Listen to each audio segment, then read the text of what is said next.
Hello students, आज हम लोग महाराष्ट्र बोर्ड के एसएससी का क्वेश्चन पेपर सॉल्व करने वाले हैं जो कि 2024 का क्वेश्चन पेपर है। ओके, ये 24 में ऑलरेडी ये क्वेश्चन पेपर आया हुआ है, इसकी सॉल्यूशन मैं आप लोगों को देने वाला हूं।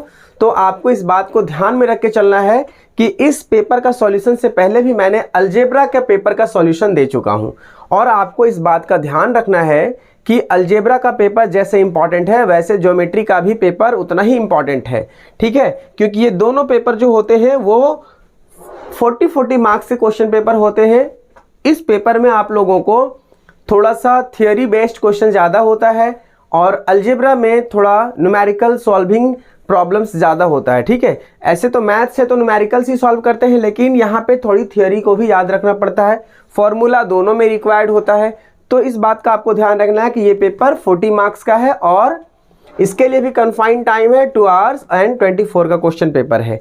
एग्जाम शुरू करने से पहले आपको इस बात का ध्यान रखना है कि कुछ छोटी चीज़ें हैं यहाँ पे जिससे आपको बड़े समस्या क्रिएट कर सकता है एग्जामिनेशन में अगर ये पॉइंट्स को आप नहीं याद रखेंगे। ठीक है, इस पॉइंट्स को याद रखना है कि आपका यहाँ पे एक भी क्वेश्चन छोड़ना नहीं है, सारे क्वेश्चंस आपको हल करना है यहाँ पे। दूसरा चीज़ है यहाँ पे कि आपको एग्जाम में कैलकुलेटर अलाउ नहीं किया जाएगा, ना ही स्मार्ट वॉच अलाउ किया जाएगा, मतलब कुछ भी चीज़ें गैजेट्स इलेक्ट्रॉनिक अलाउ नहीं किया जाएगा। ओके, और बाकी का रह गया कि जो सबसे इंपॉर्टेंट चीज़ है कि जो भी चीज़ें आप पेपर में सॉल्व करेंगे ना उसके बगल में देखो मार्क्स दिया हुआ रहता है, इंडिकेट किया हुआ रहता है, वो उसका वेटेज बताता है। तो चलिए बिना समय को वेस्ट किए हुए हम लोग पेपर को सॉल्व करने के लिए स्टार्ट करते हैं और ये हमारा रहा फर्स्ट क्वेश्चन। अब फर्स्ट क्वेश्चन में क्या है, एमसीक्यूज क्वेश्चन होते हैं। अलजेब्रा में भी सेम एज इट इज होता है और ज्योमेट्री में भी। ठीक है, जो पेपर का पैटर्न है सिमिलर होता है, आपको बहुत ज़्यादा चेंजेस देखने को नहीं मिलेगा, बस क्वेश्चन अलग अलग होते हैं। ओके, तो चलिए हम लोग इसको स्टार्ट करते हैं और एमसीक्यूज क्वेश्चन में 4 ऑप्शंस रहेंगे, एक राइट आंसर को चॉइस करके लिखना होता है। ठीक है, अब शुरू करते हैं सीधा पेपर को सॉल्व करने के लिए। फर्स्ट क्वेश्चन नंबर जो है उस क्वेश्चन में क्या बोल रहा है, out of the dates given below which dates constituents a Pythagorean triplet. तो पैथागोरियन ट्रिपलेट होता क्या है, पैथागोरियन ट्रिपलेट में अगर दो स्मॉल नंबर्स का स्क्वायर सम करते हैं और तीसरे नंबर का स्क्वायर अगर दोनों का बराबर आता है तो उसको हम लोग पैथागोरियन ट्रिपलेट कहते हैं। या फिर इन शॉर्ट कह सकते हैं कि अगर दो नंबर और तीसरा नंबर मिला के अगर वो पाइथागोरस थ्योरम के फॉर्मूला में फिट बैठता है तो वो नंबर क्या है, पैथागोरियन ट्रिपलेट है। ओके, तो चलिए इसको हम लोग पाइथागोरस थ्योरम को यूज करके चेक करते हैं पहले नंबर वाले को।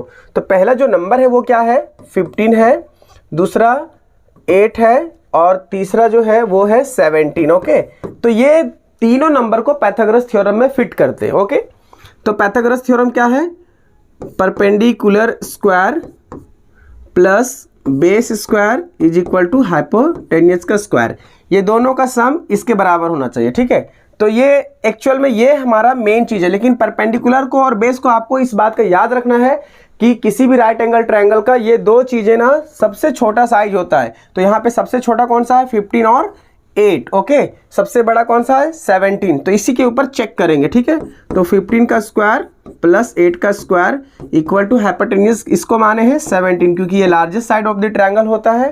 ठीक है, इसका स्क्वायर। अब यहाँ पे देखो 15 का होता है 225 प्लस 8 का होता है 64 और 17 का क्या होता है 289। तो जब इसको ऐड करेंगे तो 4 + 5 कितना हो जाएगा 9, 2 और 6 8 और यहाँ पे 289, तो ये 289 एक्चुअल में हमारा पहला ही आंसर मिल गया पहले ही स्टेप में कि ये हमारा राइट आंसर होगा। ठीक है, तो हमारा फर्स्ट आंसर मिल गया। अब सेकेंड आंसर में देखते हैं क्या है, sine theta into cosec theta. ये फॉर्मूला आपको डायरेक्ट याद रखना है, इसकी जो वैल्यू होती है वो 1 होता है। ठीक है, ज्यादा समय को वेस्ट नहीं करेंगे। अब देखो slope of x axis is, अब एक्स एक्सिस पे स्लोप क्या होगा, 0 होगा। सिंपली आपको इसको टिक करना है और आगे बढ़ना है। ठीक है, अब आते हैं नेक्स्ट क्वेश्चन के ऊपर। अब नेक्स्ट क्वेश्चन हमारा इस प्रकार है, देखो यहाँ पे क्वेश्चन क्या है, A circle having radius 3 centimeter then the length of the its diagonal largest chord is क्या है यहाँ पे वो बताना आपको। तो circle having radius 3 centimetre then the length of its largest कोड, तो लार्जेस्ट कोड ऑफ द सर्कल क्या बोला जाता है, डायमीटर को, है ना, डायमीटर इज द लार्जेस्ट कोड। तो यहाँ से यहाँ क्या हो गया डायमीटर, तो डायमीटर कहाँ से होता है, ये रेडियस और ये रेडियस, तो इसकी जो लेंथ है वो क्या हो जाएगा बताओ, ये अगर 3 होगा तो ये भी 3 होगा। तो ये दोनों को प्लस करेंगे तो डायमीटर कितना हमारा निकल जाएगा 6, और diameter is the largest chord of the circle. Okay, तो ये हमारा आंसर हो जाएगा सी। अब आते हैं क्वेश्चन नंबर सेकंड की ओर, जो कि फर्स्ट का ही है बी। ओके, ये हमारा 4 मार्क्स रेडी हो चुका है। अब देखो क्वेश्चन नंबर बी में, बी का 1 में, if triangle ABC is similar to triangle PQR and AB is to PQ, then what is the value of AB is to PQ? 2:3. Then find the value of area of triangle ABC upon area of triangle PQR. मतलब area जो दोनों triangle का है वो ratio में निकालना है। तो आपने फर्स्ट चैप्टर में पढ़ा होगा सिमिलैरिटी में 10th क्लास का ही बुक से, ठीक है, और थोड़ी बहुत बेसिक कॉन्सेप्ट आपको 9th में भी इसका मिला होगा। तो हम लोग देखेंगे सीधा एरिया निकालेंगे, ठीक है। तो हम लोग के पास ऑलरेडी गिवन है, तो 1 मार्क्स का है, तो ज़्यादा इसके ऊपर लेंदी वर्क नहीं करेंगे, ठीक है। गिवन में क्या दिया हुआ है, triangle ABC is similar to triangle PQR, ठीक है। इसकी जो वैल्यू है साइड का दिया हुआ वो क्या है, AB इज टू PQ, इसकी जो रेशियो वो क्या है 2:3, ठीक है। अब हमें क्या निकालना है, एरिया निकालना है। तो सिंपली आप इस बात को याद रखो कि एरिया ऑफ सिमिलर ट्रायंगल की जो वैल्यू होती है ना, वो साइड का रेशियो का स्क्वायर अगर हम लोग करेंगे तो डायरेक्ट उसका आंसर आ जाएगा, ठीक है, क्योंकि उसका आंसर रेशियो में बराबर आने वाला है। तो therefore area of triangle ABC upon area of triangle PQR is equal to, इसका साइड कौन सा दिया हुआ है, AB, क्या हो जाएगा, AB अपॉन PQ का स्क्वायर। ये ऐसा क्यों होगा, एरिया ऑफ सिमिलर ट्रायंगल है ना, एरिया ऑफ सिमिलर ट्रायंगल। कुछ ज़्यादा दिमाग नहीं लगाना है, बहुत शॉर्टकट है ना। अब इसके बाद AB की वैल्यू कितना है, 2 है, और PQ का 3, दोनों का स्क्वायर हो जाएगा तो क्या हो जाएगा 4/9, यही आपका आंसर हो जाएगा, ठीक है। अब क्वेश्चन नंबर 2 में देखो, 1 हो गया हमारा finish, 1 marks ready. 2 circles of radii 5 centimetre and 3 centimetre touch each other externally. तो यहाँ देखो ऑलरेडी मैंने पहले बना दिया है, 2 सर्कल है, दोनों सर्कल, इसका रेडियस कितना है 5, इसका 3, 2 सर्कल है, दोनों सर्कल एक्सटर्नली टच कर रहा है। क्वेश्चन में पूछ रहा है कि find the distance between their centre, इन दोनों के बीच का डिस्टेंस निकालना है, और कहाँ से, इसके सेंटर से लेकर के इसके सेंटर तक। तो सिंपली दोनों को ऐड कर देंगे। तो यहाँ पे हमारा क्या है, गिवन में जो पहले बड़ा रेडियस है उसका कितना है 5 सेंटीमीटर, और जो छोटा वाला रेडियस है उसका कितना है 3 सेंटीमीटर, ठीक है। यहाँ पे क्या हो जाएगा, R plus R equal to क्या हो जाएगा 5 सेंटीमीटर प्लस 3 सेंटीमीटर, तो टोटल 8 सेंटीमीटर हो जाएगा, ठीक है। स्टेटमेंट लिख सकते हो चाहो तो, देयरफॉर क्या हो जाएगा, the distance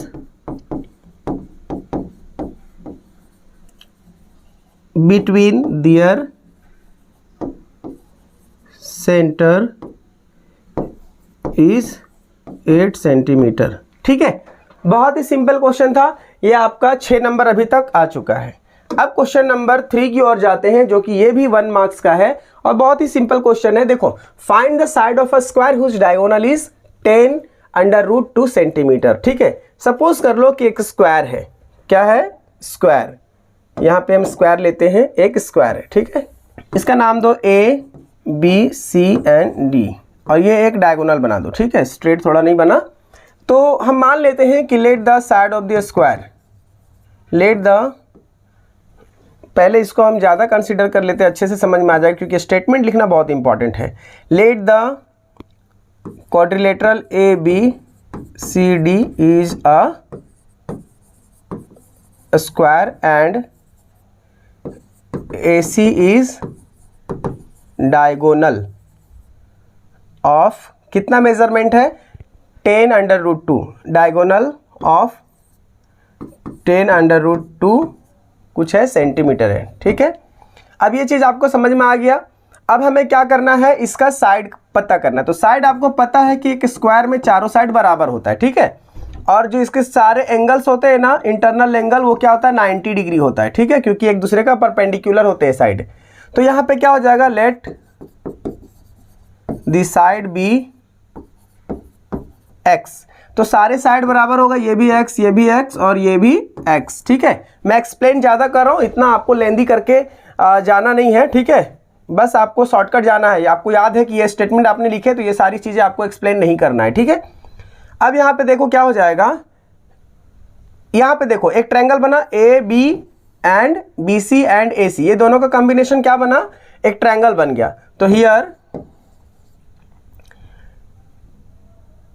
triangle A B C is a right angle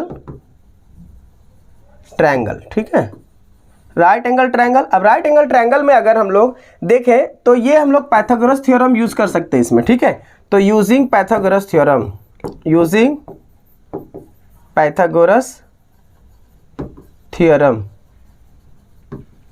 Pythagoras theorem को यूज करेंगे तो क्या हो जाएगा, hypotenuse square H square is equal to क्या होता है, base square plus perpendicular height का स्क्वायर। तो हाइपोटेन्यूज कितना है, 10 है, अंडर रूट 2 का स्क्वायर, और ये दोनों x प्लस x का स्क्वायर, ठीक है। थोड़ा सा हम स्क्रीन को ऊपर लेते हैं, उसके बाद देखो यहाँ पे क्या है। अब यहाँ पे जो है इसका जब हम स्क्वायर बाहर करेंगे तो क्या हो जाएगा, 10 10 जा 100 into 2 equal to 2x square, ठीक है। अब इसको क्या करेंगे, सॉल्व करेंगे आगे, तो 2 और 2 कट जाएगा तो यहाँ कितना बचेगा, 100, ठीक है, x स्क्वायर। अब इसको जब हम लोग दोनों साइड में स्क्वायर रूट डालेंगे तो पुटिंग स्क्वायर रूट या डायरेक्टली आप इसको अंडर रूट 100 कर सकते हो इक्वल टू x, और इसकी जो वैल्यू आएगी वो कितना आएगा, x। तो देयरफॉर हम लोग कर सकते हैं the side of square is 10 centimetre, ठीक है। तो आपको इस बात का ध्यान रखना है कि हम लोग कैसे किए इस क्वेश्चन का। थोड़ा सा मिनिमाइज कर देते हैं क्योंकि ऑलरेडी हमारे पास ये क्वेश्चन का सॉल्यूशन नीचे जा चुका है, और हमको उसके बाद भी एक नया क्वेश्चन सॉल्व करना है जो कि क्वेश्चन नंबर 4 है, ठीक है। तो यहाँ पे मैं कर देता हूँ। अब देखो क्वेश्चन नंबर 4 में क्या है, क्वेश्चन नंबर 4 है कि angle made by the line with the positive direction of x axis is 45 degree, find the slope of that line. अगर सपोज कर लो कि यहाँ पे क्वेश्चन नंबर 4 की हम बात करें कि एक ऐसा एक्सिस है, एक्स एक्सिस और वाई एक्सिस, ठीक है, एक स्लोप बना है पॉजिटिव डायरेक्शन में ऐसा, और जो बना है वो है 45 डिग्री का, कितना एंगल है, 45 डिग्री का। तो इस स्लोप का वैल्यू क्या होगा। तो ऐसे कंडीशन में क्या होता है, देखो ये बेस है और ये परपेंडिकुलर हाइट है और ये हमारा हाइपोटेन्यूज है। तो जब ऐसा कंडीशन होता है ना तो हम लोग क्या लिखते हैं, स्लोप जो वैल्यू होती है उसकी वो क्या होता है, tan थीटा होता है। क्या होता है, tan थीटा, ठीक है। अब देखो tan थीटा की जो वैल्यू है, tan थीटा की जो वैल्यू है वो कितना होता है, यहाँ पे थीटा की वैल्यू 45 है, तो tan कितना हो जाएगा, 45, ठीक है। लेकिन एक्चुअल में आपको जो पता करना है वो स्लोप का एग्जैक्ट न्यूमेरिकल वैल्यू पता करना है, ठीक है। तो न्यूमेरिकल वैल्यू क्या होगा, इसके बिहाफ पे होगा, है ना। तो tan 45 की जो वैल्यू होता है वो 1 होता है, कितना होता है, 1। तो therefore the slope of the line कितना होगा, इज 1। अब जो भी रहेगा यूनिट लिखेंगे, ठीक है। तो ये हमारा 1 मार्क्स का क्वेश्चन दोनों ए और बी कंप्लीट हो गया। अब हम आते हैं क्वेश्चन नंबर 2 की ओर, और क्वेश्चन नंबर 2 में कुछ इस तरीके से एक्टिविटीज को हमको सॉल्व करना होता है, आपको एक्टिविटीज पे ध्यान देना पड़ेगा, ठीक है। ये एक्टिविटीज एक ऐसा है जिसमें हम लोग फुल मार्क्स स्कोर अच्छे तरीके से कर सकते हैं विदाउट एनी मिस्टेक। तो देखते हैं यहाँ पे क्या है कि complete any 2 activities and rewrite it. आपको यहाँ पे एक ही एक्टिविटी, 2 एक्टिविटीज करना है जबकि आपको 3 ऑप्शन में रहेगा, ठीक है। तो हम तीनों करेंगे क्योंकि आपको तीनों समझ में आ जाए, ओके। तो यहाँ पे देखो, in the above figure ABC is an inscribed angle in arc ABC। सीधा सीधे मोटे मोटी आप चीज़ों को कॉन्सेप्चुअली याद रखो। जो सेंट्रल एंगल होता है ना वो इस आर्क के बराबर होता है, ठीक है। और जो इंस्क्राइब्ड एंगल होता है ना वो हमेशा सेंट्रल एंगल और आर्क का हाफ होता है, ठीक है। बस इतना ही कॉन्सेप्ट को आपको याद रखना है, इस कॉन्सेप्ट से हम इसको डायरेक्टली सॉल्व करेंगे। ये जो एंगल ABC है वो हाफ ऑफ आर्क AXC है, लेकिन आपको यहाँ ध्यान देने की चीज़ है कि ABC कितना यहाँ पे 60 डिग्री, तो यहाँ पे AXC किस बिहाफ पे होगा, तो यहाँ पे कौन सा स्टेटमेंट लिखेंगे, inscribed angle, inscribed angle theorem. देखो इस बॉक्स के अंदर इतना जगह नहीं है इसलिए मैंने बाहर लिखा, आपको बॉक्स के अंदर ही बना के लिखना है पेंसिल से, ठीक है। अब यहाँ पे देखो क्या है, हाफ हो गया, ABC 60 तो ये 60 हो गया, मल्टीप्लाई करेंगे 120 हो जाएगा, ठीक है। अब ये किसकी वैल्यू आ गया, AXC की, मतलब यहाँ पे 120 हो गया, ठीक है। अब देखो AOC, AOC क्या है, इसके बराबर होता है AOC, central angle is equal to inscribed arc. Okay, ये जो साइड वाला आर्क है ना, ये इंस्क्राइब्ड आर्क, ये जो आर्क है इसके बराबर होता है सेंट्रल एंगल के बराबर। ठीक है, तो यहाँ पे क्या हो जाएगा 120, तो AOC इज इक्वल टू किसका, मेजरमेंट ऑफ आर्क AXC, क्या हो जाएगा AXC। क्यों ऐसा, प्रॉपर्टी ऑफ सेंट्रल एंगल और ये दोनों एक दूसरे का बराबर होता है। ठीक है, तो AOC क्या हो जाएगा, अगर AXC 120 है तो AOC भी कितना हो जाएगा 120। थोड़ा सा इसको कॉन्सेंट्रेट करना बातों को जो मैंने कहा और जस्ट इसको कॉपी कर लेना। ठीक है, अब हम लोग आते हैं नेक्स्ट क्वेश्चन की ओर, और इस नेक्स्ट क्वेश्चन में हम लोग क्या देख रहे हैं कि एक ट्रायंगल है जिसमें हम लोगों को sign square theta plus cos square theta की वैल्यू निकालना है। अगर डायरेक्टली लिखना होता तो हम लोग इसको क्या करते, सीधा आंसर लिख देते, लेकिन एक्चुअल में हमारे पास कुछ एक्टिविटीज करना है तो हम लोगों को करना पड़ेगा।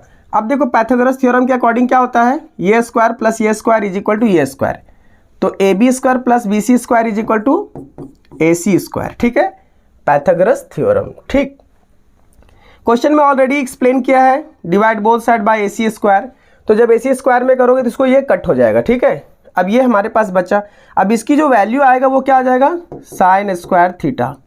ठीक है, और इसकी जो वैल्यू आ जाएगा वो कितना आ जाएगा, बताओ मुझे, कोस स्क्वायर थीटा, उसी की जो वैल्यू है ना यहाँ पे क्लियर किया हुआ है। ठीक है, और आपको पता है कि sine square theta plus cos square theta क्या होता है, 1 होता है। ठीक है, ये भी एक्टिविटी आपका फिनिश हो गया। अब हम लोग आते हैं नेक्स्ट एक्टिविटी की ओर, जो कि ऑप्शनल है, चाहो तो इसको आप कर सकते हो, नहीं करोगे तो कोई प्रॉब्लम नहीं है, लेकिन मैं इसको बताने वाला हूँ। ठीक है, यहाँ पे क्या दिया हुआ है, in the figure given above ABCD is a square and a circle is inscribed in it.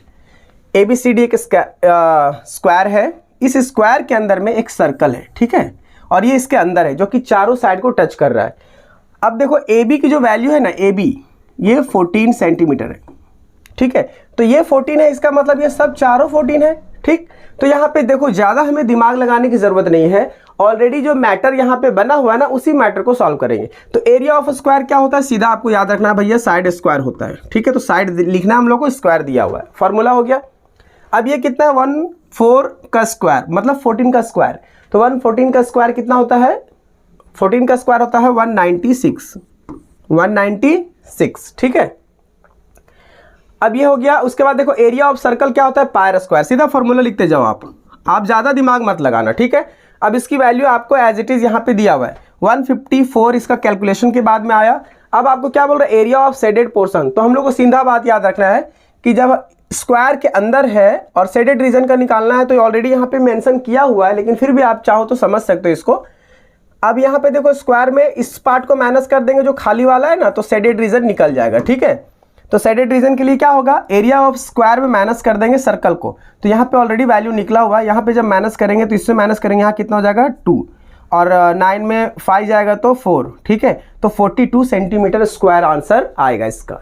अब हम लोग आगे बढ़े, क्वेश्चन बहुत ज़बरदस्त दिया हुआ है जो कि फुल मार्क्स लाने की इसमें चांसेस बहुत है। ठीक है,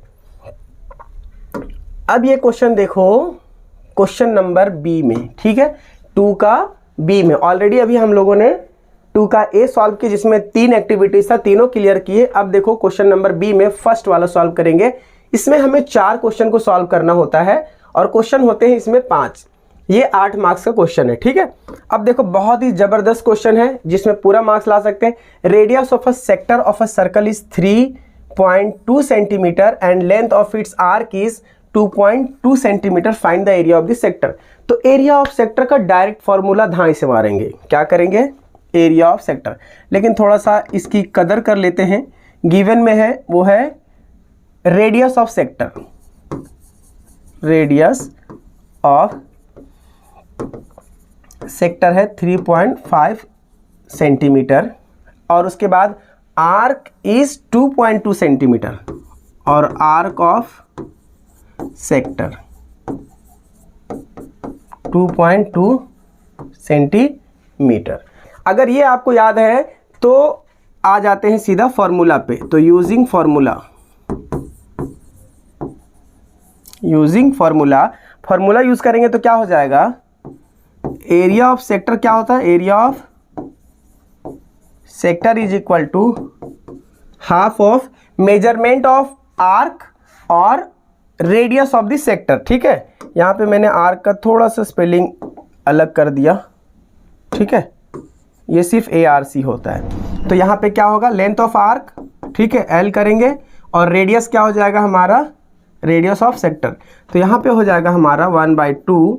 लेंथ ऑफ आर्क कितना है, 2.2 इंटू यहाँ पे हो जाएगा 3.5। इसको आपको सॉल्व करना है। जब हम इसको सॉल्व करेंगे तो क्या हो जाएगा, 2 1 जा 2, इधर 1.1 आ जाएगा। ठीक है, 3.5 से मल्टीप्लाई करना है, तो सीधा हम लोग पहले 35 लिखेंगे, फिर यहाँ 35 लिखेंगे। ठीक है, ये 5 आ गया, ये 8 और ये 3। अब 2 डिजिट के बाद में डेसिमल है, यहाँ डाल देंगे डेसिमल। ठीक है, ये कैलकुलेशन ऑलरेडी मैंने भी बेसिक कॉन्सेप्ट में बता चुका है। अगर ऐसे तरह के मल्टीप्लिकेशन में कोई प्रॉब्लम आता है डेसिमल वाले में, तो आप हमारे बेसिक कॉन्सेप्ट के मल्टीप्लिकेशन में आप जाकर के उस वीडियो को देखिए, बहुत अच्छे से डीपली एक्सप्लेन किया हुआ है। तो हमारे पास रिजल्ट कितना आएगा, 3.85 सेंटीमीटर स्क्वायर। ठीक है, ये हमारा हो जाएगा एरिया ऑफ सेक्टर। तो स्टेटमेंट लिख सकते हो आप कि therefore the area of sector is 3.85 centimetre square. ठीक है, तो ये हमारा आ गया क्वेश्चन नंबर बी का 1 का कंप्लीट सॉल्यूशन। अब आते हैं नेक्स्ट क्वेश्चन की ओर, और नेक्स्ट क्वेश्चन कुछ इस तरह से है। देखो, find the length of the hypotenuse of a right angle triangle if remaining sides are 9 and 12 centimetre. तो एक ट्रायंगल है, राइट एंगल ट्रायंगल है, 2 साइड ऑलरेडी दिया हुआ है, हाइपोटेन्यूज निकालना है सीधा यूजिंग फार्मूला, है ना। लेकिन इससे पहले हम ज्योमेट्री सॉल्व कर रहे हैं, तो उससे पहले हम लोगों को कुछ इंपॉर्टेंट चीजें ध्यान रखना है कि गिवन जरूर लिखेंगे कि 2 sides of the triangle are 9 centimetre and 12 centimetre. ठीक है, अब यहाँ पे क्या करना है, हाइपोटेन्यूज यूज करना है ना, हाइपोटेन्यूज का वैल्यू फाइंड आउट करना है ना। तो यूजिंग पाइथागोरस थ्योरम, तो hypotenuse square is equal to क्या हो जाएगा भैया बताओ। देखो यहाँ पे क्या है, पहला बेस स्क्वायर होता है प्लस पी, परपेंडिकुलर हाइट, है ना। तो हाइट कितना, ये हाइपोटेन्यूज कितना, इसी को फाइंड आउट करना है। तो बेस कितना है, 9 का स्क्वायर प्लस 12 का square, H square is equal to 9 का 81 और 12 का 144। ठीक है, हाइपोटेन्यूज स्क्वायर, इसको अंडर रूट कर देते हैं, और प्लस करने के साथ साथ हम लोग कर सकते हैं, या तो फिर इसको सेपरेट भी कर सकते हैं। ठीक है, तो मैं पहले सेपरेट कर लेता हूँ। 81 इसको प्लस करेंगे कितना हो जाएगा 5, और इसको जब प्लस करेंगे तो कितना हो जाएगा 12 का 2 कैरी 225। अब इसको हम लोग क्या करेंगे, अंडर रूट 20 to 25। ठीक है, तो h इज इक्वल टू 15 हो जाएगा। कितना हो जाएगा 15, सेंटीमीटर में है तो ये भी सेंटीमीटर में होगा। तो therefore the hypotenuse of the triangle is 15 centimetre. ये बात आपको याद रहेगा। तो ये हमारा तरीका है सॉल्व करने का, और ऐसे में हम लोगों को धकाधक धाए नंबर मिलने वाला है। 2-2 मार्क्स का क्वेश्चन है। ठीक है, तो ये क्वेश्चन आप देख लो, इसमें क्या है, इसमें बहुत ज़बरदस्त तरीके से आपको सॉल्व करना है। आई कांटेक्ट आप बनाए रखें वीडियो में, ठीक है, और फिर समझते रहें क्वेश्चन को। क्या है question, in the above figure measurement of arc NS, ये है NS। ठीक है, NS क्या है 125 डिग्री। ठीक, और measurement of arc EF is equal to 37। ठीक है, यहां से आपको ध्यान देना है। आपको पता क्या करना है, find the major of NMS angle, है ना, ये एंगल आपको पता करना है। तो शॉर्टकट आप याद रखो इसका कि जो एंगल गिवन में है उसको गिवन लिखो पहले, है ना, थोड़ा सा इज्जत दो इसको। मेजरमेंट ऑफ आर्क NS जो है वो कितना है 125 degree, and measurement of arc EF जो है वो कितना है 37 डिग्री। ठीक है, तो टू फाइंड क्या करना है, क्या फाइंड करना है, मेजरमेंट ऑफ एंगल NMS। ठीक है, यही आपको हम लोग को फाइंड करना है। तो इस बात को याद रखो कि जब ऐसा सिचुएशन होता है तो मेजरमेंट ऑफ एंगल NMS की जो वैल्यू होगा क्या हो जाएगा, half of measurement of arc NS minus measurement of arc EF, है ना। ऐसा क्यों होगा?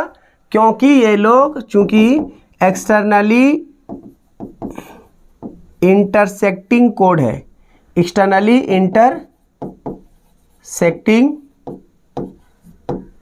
कोड ऑफ सर्कल, है ना, कोड ऑफ सर्कल।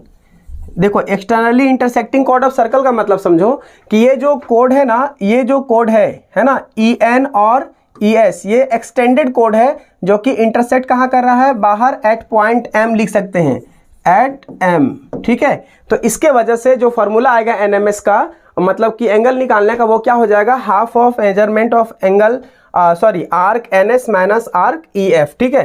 तो यहाँ पे हम लोग थोड़ा सा इसको ऊपर ले जाते हैं, है ना, और उसके बाद इसका सॉल्यूशन चेक करते हैं हम लोग क्या आता है। 2, तो आर्क NS कितना है? तो आर्क NS जो है वो 125 है, ठीक है, 125 माइनस 37, ठीक है। तो इसकी जो वैल्यू आएगा वो होगा, अगर 37 माइनस कर देंगे 125 में तो क्या हो जाएगा? देखो 125 में माइनस करेंगे 37, तो यहाँ पे कितना हो जाएगा? 8, यहाँ पे 1, 11 में जाएगा 3 तो 8 बचेगा, यहाँ पे कितना हो जाएगा? 88, ठीक है। और ये कैंसिल होगा तो क्या हो जाएगा? 44, मतलब 44 डिग्री एंगल आएगा। तो देयरफॉर हम लोग लिख सकते हैं यहाँ पे कि the major of angle, therefore the major of angle NMS is equal to 44 degree, ठीक है। अब हम इसको थोड़ा सा मिनिमाइज कर देते हैं ताकि आप लोगों को अच्छे से समझ में आ जाए। इसका स्क्रीनशॉट लो आप फटाफट, और फिर इसको आप अपने नोटबुक में कॉपी कर लेना, ठीक है। और कॉपी करने के बाद इसको 1-2 बार प्रैक्टिस करना, चीज़ें याद रहेगा। मैंने बोला था कि ज्योमेट्री थ्योरम बेस ज़्यादा होता है, तो देखो हर जगह पे आपको स्टेटमेंट कुछ ना कुछ डालना पड़ेगा ताकि आपको ये पता कर सके, या फिर एग्जामिनेशन आपका पता कर सके कि आपके पास इससे रिलेटेड नॉलेज एग्जैक्ट है ना। तो इसका आप स्क्रीनशॉट ले लो, स्क्रीनशॉट लेने के बाद में एक आध बार नोटबुक में भी प्रैक्टिस कर लो। अब आते हैं नेक्स्ट क्वेश्चन की ओर, और नेक्स्ट क्वेश्चन हमारा इस तरह से है कि find the slope of the line passing through the points, है ना। लाइन क्या है? पॉइंट्स का A और दूसरा है B, ठीक है। तो हम इसमें क्या देख रहे हैं कि AB हमारे पास दिया हुआ है 2 पॉइंट, उसका हमको स्लोप निकालना है। तो हम इसको क्या करेंगे? पहले लिख देंगे, है ना। तो गिवन में क्या है? पॉइंट ऑफ स्लोप क्या क्या है? A में 2:3 है और B में 4:7 है। तो यहाँ से हम लोग इसको स्लोप का जो एक्सिस है, कोऑर्डिनेट पॉइंट्स, उसको हम लोग निकाल लेते हैं, एक्सिस का कोऑर्डिनेट पॉइंट। तो x1 और y1 हो जाएगा इसके लिए, और यहाँ पे हो जाएगा x2 और यहाँ हो जाएगा y2। तो x1 y1 क्या हो जाएगा? 2, 3 और इसका हो जाएगा 4 और इसका 7। तो स्लोप का जो फॉर्मूला है ना, स्लोप का जो फॉर्मूला है वो क्या है? y2 माइनस y1, क्या है? y2 minus y1 upon x2 minus x1। तो सिंपली हम लोगों को वैल्यू पुट करना है। तो यहाँ पे क्या हो जाएगा? 7 माइनस 3 अपॉन 4 माइनस 2। तो यहाँ पे हो जाएगा 4 अपॉन 2, क्योंकि इसको इससे माइनस किए और इसको इससे माइनस किए, ठीक है। तो जब माइनस कर दिए तो क्या आएगा? 2। तो यहाँ डिवाइड कर देंगे अब, तो क्या बच जाएगा हमारे पास? 2:1। तो हम लोग कह सकते हैं कि the slope of line AB is 2 unit, ठीक है। 2 यूनिट होगा, हो सकता है मे बी मीटर में, सेंटीमीटर में, कुछ भी हो सकता है, लेकिन एग्जैक्ट हमारा आंसर यही आने वाला है, ठीक है। अब हम लोग नेक्स्ट क्वेश्चन की ओर बढ़ते हैं, और नेक्स्ट क्वेश्चन हमारा इस प्रकार है कि find the surface area of the sphere of a radius 7 centimetre. तो यहाँ पे कुछ नहीं करना है ज़्यादा बड़ा, सीधा फॉर्मूला यूज करना है और फॉर्मूला में डायरेक्टली वैल्यू पुट करेंगे रेडियस का और हमारा आंसर आ जाएगा, ठीक है। तो हम लोग जानते हैं कि पहले फिर भी लिख देते हैं, given radius of a sphere 7 centimetre है, ठीक है। तो यहाँ पे surface area of a sphere क्या होता है? Surface area of a sphere क्या हो जाएगा? 4 पाई r स्क्वायर, ठीक है। तो 4 तो एज इट इज रह जाएगा, पाई क्या हो जाएगा 22/7 इंटू रेडियस का क्या हो जाएगा 2 टाइम्स 7, ठीक है। तो यहाँ पे एक 7 कट गया तो क्या बच जाएगा 4 इंटू 22 इंटू 7, ठीक है। अब इसको मल्टीप्लाई करो, तो पहले हम लोग इसको मल्टीप्लाई कर देते तो कितना हो जाएगा 28 इंटू 22। अगर हम 22 इंटू 28 करेंगे तो क्या हो जाएगा 56। आप समझ सकते हो हम क्या कर रहे हैं, ठीक है। 616, जब इसको आप मल्टीप्लाई करोगे तो कितना मिलेगा 616 सेंटीमीटर स्क्वायर। तो हम लोग कह सकते हैं, ठीक है, कि the surface area of the therefore the surface area of the sphere is 616 centimetre square. ये हमारा फाइनल आंसर हो गया, और आंसर ही नहीं, ये 2 मार्क्स हमारा तैयार हो चुका है, ठीक है। तो चलिए अब हम लोग नेक्स्ट क्वेश्चन की ओर बढ़ते हैं, और नेक्स्ट क्वेश्चन हमारा इस प्रकार है। और ये क्वेश्चन में हम लोग क्या देख रहे हैं, क्वेश्चन नंबर 3 में कि एक्टिविटी सॉल्व करना है, और इस एक्टिविटी में हम लोगों को इससे सेम चीजें कॉपी करेंगे, और बाकी की चीजें जो यहाँ पे ब्लैंक्स यहाँ पे दिए हुए हैं ना, ये ब्लैंक को हम लोग को यहाँ पे फिलअप करना है, ठीक है। और ये क्वेश्चन 3 मार्क्स का है, जिसमें से आप लोग को 2 एक्टिविटी दिया रहेगा और एक ही सॉल्व करना है, क्योंकि ये 3 मार्क्स का क्वेश्चन है, ठीक है। तो चलिए हम लोग स्टार्ट करते हैं क्वेश्चन को सॉल्व करने के लिए, ठीक है। थोड़ा सा इसको हम इधर ले लेते हैं। अब यहाँ पे देखो हम लोगों को क्या दिया हुआ है कि इन ट्रायंगल ABC रे BD है ना, ABC देखो ABC ट्रायंगल है, इसमें रे BD जो है वो क्या है बाइसेक्ट्स एंगल ABC ADC है ना। जो BD है ना, ये BD ये बाइसेक्ट करता है एंगल ABC को, है ना, इसको बाइसेक्ट कर रहा है 2 इक्वल पार्ट में, ठीक है। तो ये चीज आपको ध्यान में रखना है, और बाकी का हमें अपने से कुछ भी नहीं करना है, जो चीजें यहाँ पे दिया हुआ है उसी के अकॉर्डिंग हमको चलना है। उसमें एक कंडीशन और दिया हुआ है कि जो DE है ना, ये जो है वो साइड BC के पैरेलल है, साइड BC के पैरेलल है, मतलब ये दोनों एक दूसरे के पैरेलल है, ठीक है।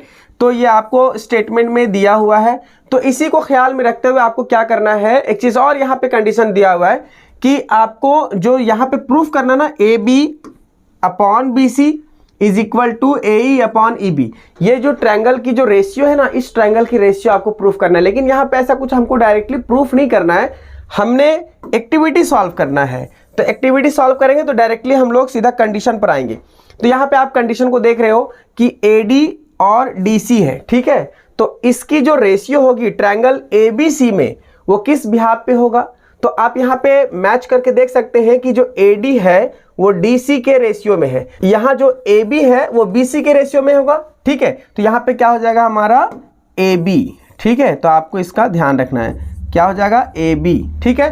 अब ऐसा क्यों होगा, क्योंकि ये कंडीशन जो बना है वो एंगल बाइसेक्टर थ्योरम के वजह से बना है, एंगल बाइसेक्टर थ्योरम, ठीक है।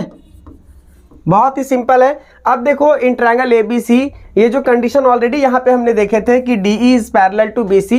अब इसके आधार पे यहाँ पे क्या हो जाएगा AD एंड अपॉन DC है, तो यहाँ पे हमारा क्या हो जाएगा AE हो जाएगा, ठीक है। क्या हो जाएगा AE, क्या हो जाएगा हमारा ये AE, ठीक है, AE हो जाएगा।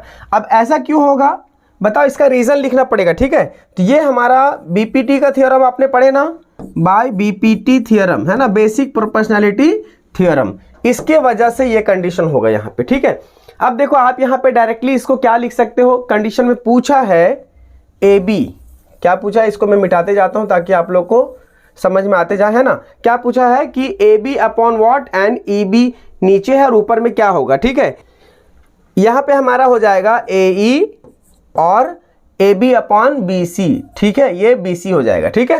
तो कहाँ से, ये फ्रॉम 1 and 2, इसको आप 1 मान सकते हो और ये 2 मान सकते हो, ठीक है। तो ये दोनों के आधार पर हमारा क्या हो जाएगा यहाँ पे AB by BC and AE by EB, ठीक है। ये एक्टिविटी आपको लिखना है। तो कितने सारे फिलअप्स करने थे, यहाँ पे इस साइड में आपको ये बाइसेक्टर थ्योरम के वजह से यूज करना है, यहाँ पे AB और BPT के बेसिस पे हम लोगों को AE मिल गया, और ये दोनों के बेसिस पे हमें 1 and 2 के बेसिस पे AB by BC and AE by EB already यहाँ पे मेंशन भी किया हुआ है फ्रॉम 1 and 2, ठीक है। तो अब हम लोग देखेंगे क्वेश्चन नंबर 2, ठीक है। और क्वेश्चन नंबर 2 में क्या लिखा है कि AB और CD 2 कोड है, ठीक है, अलग अलग कोड, और जिसका सेंटर P है और वो दोनों कोड ना इंटरसेक्ट कर रहा है पॉइंट E पे, है ना। ये देखो AB और CD कोड हो गया, इंटरसेक्ट कर रहा है इस पॉइंट पे और सेंटर क्या है P, ठीक है। तो आपको इस बात का ध्यान रखना है। अब एज इट इज़ यहाँ पे हम इस कंडीशन के अकॉर्डिंग सिर्फ फिलअप कर देंगे एक्टिविटीज़ में, क्लियर है। तो यहाँ पे हम क्या देख रहे हैं कि हमने को ये प्रूफ करना है, जो कि ऑलरेडी यहाँ पे प्रूफ करके फाइनली दिया हुआ है, लेकिन बस जो कंडीशन है हमारे पास जो 6 ब्लैंक्स स्पेसेस है इसको फिलअप करना है और हमें 2 मार्क्स तुरंत मिलने वाला है, ठीक है। तो चलो यहाँ पे देख तो AEC दिया हुआ है, AEC, तो AEC एक कंडीशन हो गया और क्या दिया DEB। तो देखो ये एंगल सामने वाला है, तो क्या हो जाएगा, वर्टिकली अपोजिट एंगल हो जाएगा, है ना। यहाँ पे क्या हो जाएगा, वर्टिकली अपोजिट एंगल। समझ में आया। ये ऑलरेडी हम लोग जानते हैं कि अगर ऐसा होता है सामने सामने वाला एंगल क्या होता है, वर्टिकली अपोजिट एंगल होता है, ठीक है। तो हम लोग इसको फिलहाल अभी इसको रब कर देते हैं, इसकी ज़रूरत हम लोगों को नहीं है, ठीक है। यहाँ पे हम लोगों ने देख लिया। अब दूसरा कंडीशन क्या है कि BDE है ना, तो BDE ये एंगल और ये एंगल बराबर होगा क्योंकि सेम आर्क पे दोनों लाई करता है, ठीक है। तो ये एंगल क्या हो जाएगा, CAE, एंगल CAE, ये दोनों बराबर है, तो इसीलिए यहाँ पे क्या है, सेम आर्क पे है। अब देखो triangle CAE is similar to triangle BDE, है ना। ट्रायंगल CAE और ट्रायंगल BDE ये दोनों ट्रायंगल क्या है, एक दूसरे का सिमिलर हो गया, ठीक है। अब जब सिमिलर होगा तो इसका कोई रीजन तो होगा ना, क्यों होगा, ठीक है। तो बाय AA सिमिलैरिटी, ठीक है, बाय AA सिमिलैरिटी, ये इसके वजह से दोनों ट्रायंगल सिमिलर हो गया, ठीक है।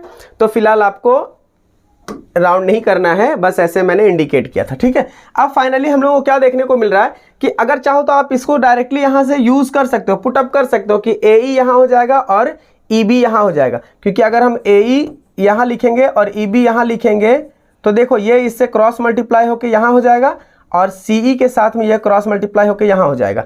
लेकिन आप इस बात को भी ऐसा लिख सकते हो, लेकिन चाहो तो आप ऐसा नहीं लिखोगे तो ऐसा कोई प्रॉब्लम भी नहीं है। मैं बता देता हूँ इसको कैसे लिखना है, क्योंकि AE और DE जो है ना, AE और DE ये दोनों क्या है, एक दूसरे का ट्रायंगल का रेशियो है, ठीक है।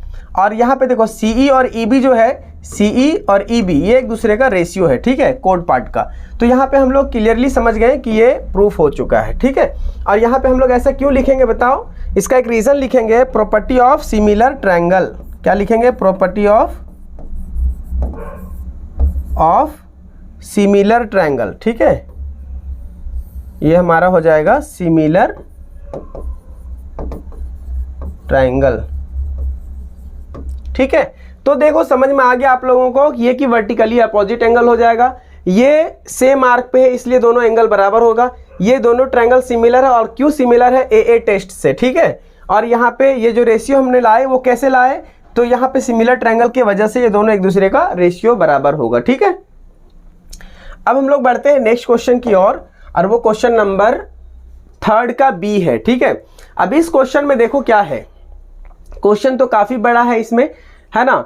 और 4 क्वेश्चन है, 4 क्वेश्चन में से कोई 2 को ही सॉल्व करना है यहाँ पे, ठीक है। और फिलहाल यहाँ पे देख लो आप क्वेश्चन कितने हैं, 3 है, जिसमें से हम लोगों को 2 सॉल्व करना है। यहाँ पे 3-3 मार्क्स का क्वेश्चन है, ठीक है। और यहाँ पे कोई भी एक एनी 2 सॉल्व करना है, जो कि ये 4 मार्क्स का क्वेश्चन है। तो यहाँ पे इसी क्वेश्चन पेपर से आपको टोटल 3 × 2 6 हो गया मार्क्स, और यहाँ पे 8 14 मार्क्स का ये क्वेश्चन पेपर है, ठीक है। तो चलिए हम लोग एक एक क्वेश्चन को सॉल्व करते हैं, ठीक है। तो यहाँ पे हम लोग क्वेश्चन में क्या देख रहे हैं कि क्वेश्चन नंबर 3 का B है, और इस B में हम लोगों को क्या करना है, कोई 2 क्वेश्चन को सॉल्व करना है सब क्वेश्चंस में, ठीक है। तो हम लोगों के पास में से इसमें 4 क्वेश्चन टोटल होंगे, ऑलरेडी हमने यहां से देखा, ठीक है। ये देखो 4 क्वेश्चन है, इस 4 क्वेश्चन में से हम लोगों को 2 ही सॉल्व करना है। तो इस क्वेश्चन में क्या है कि determine whether the points are collinear.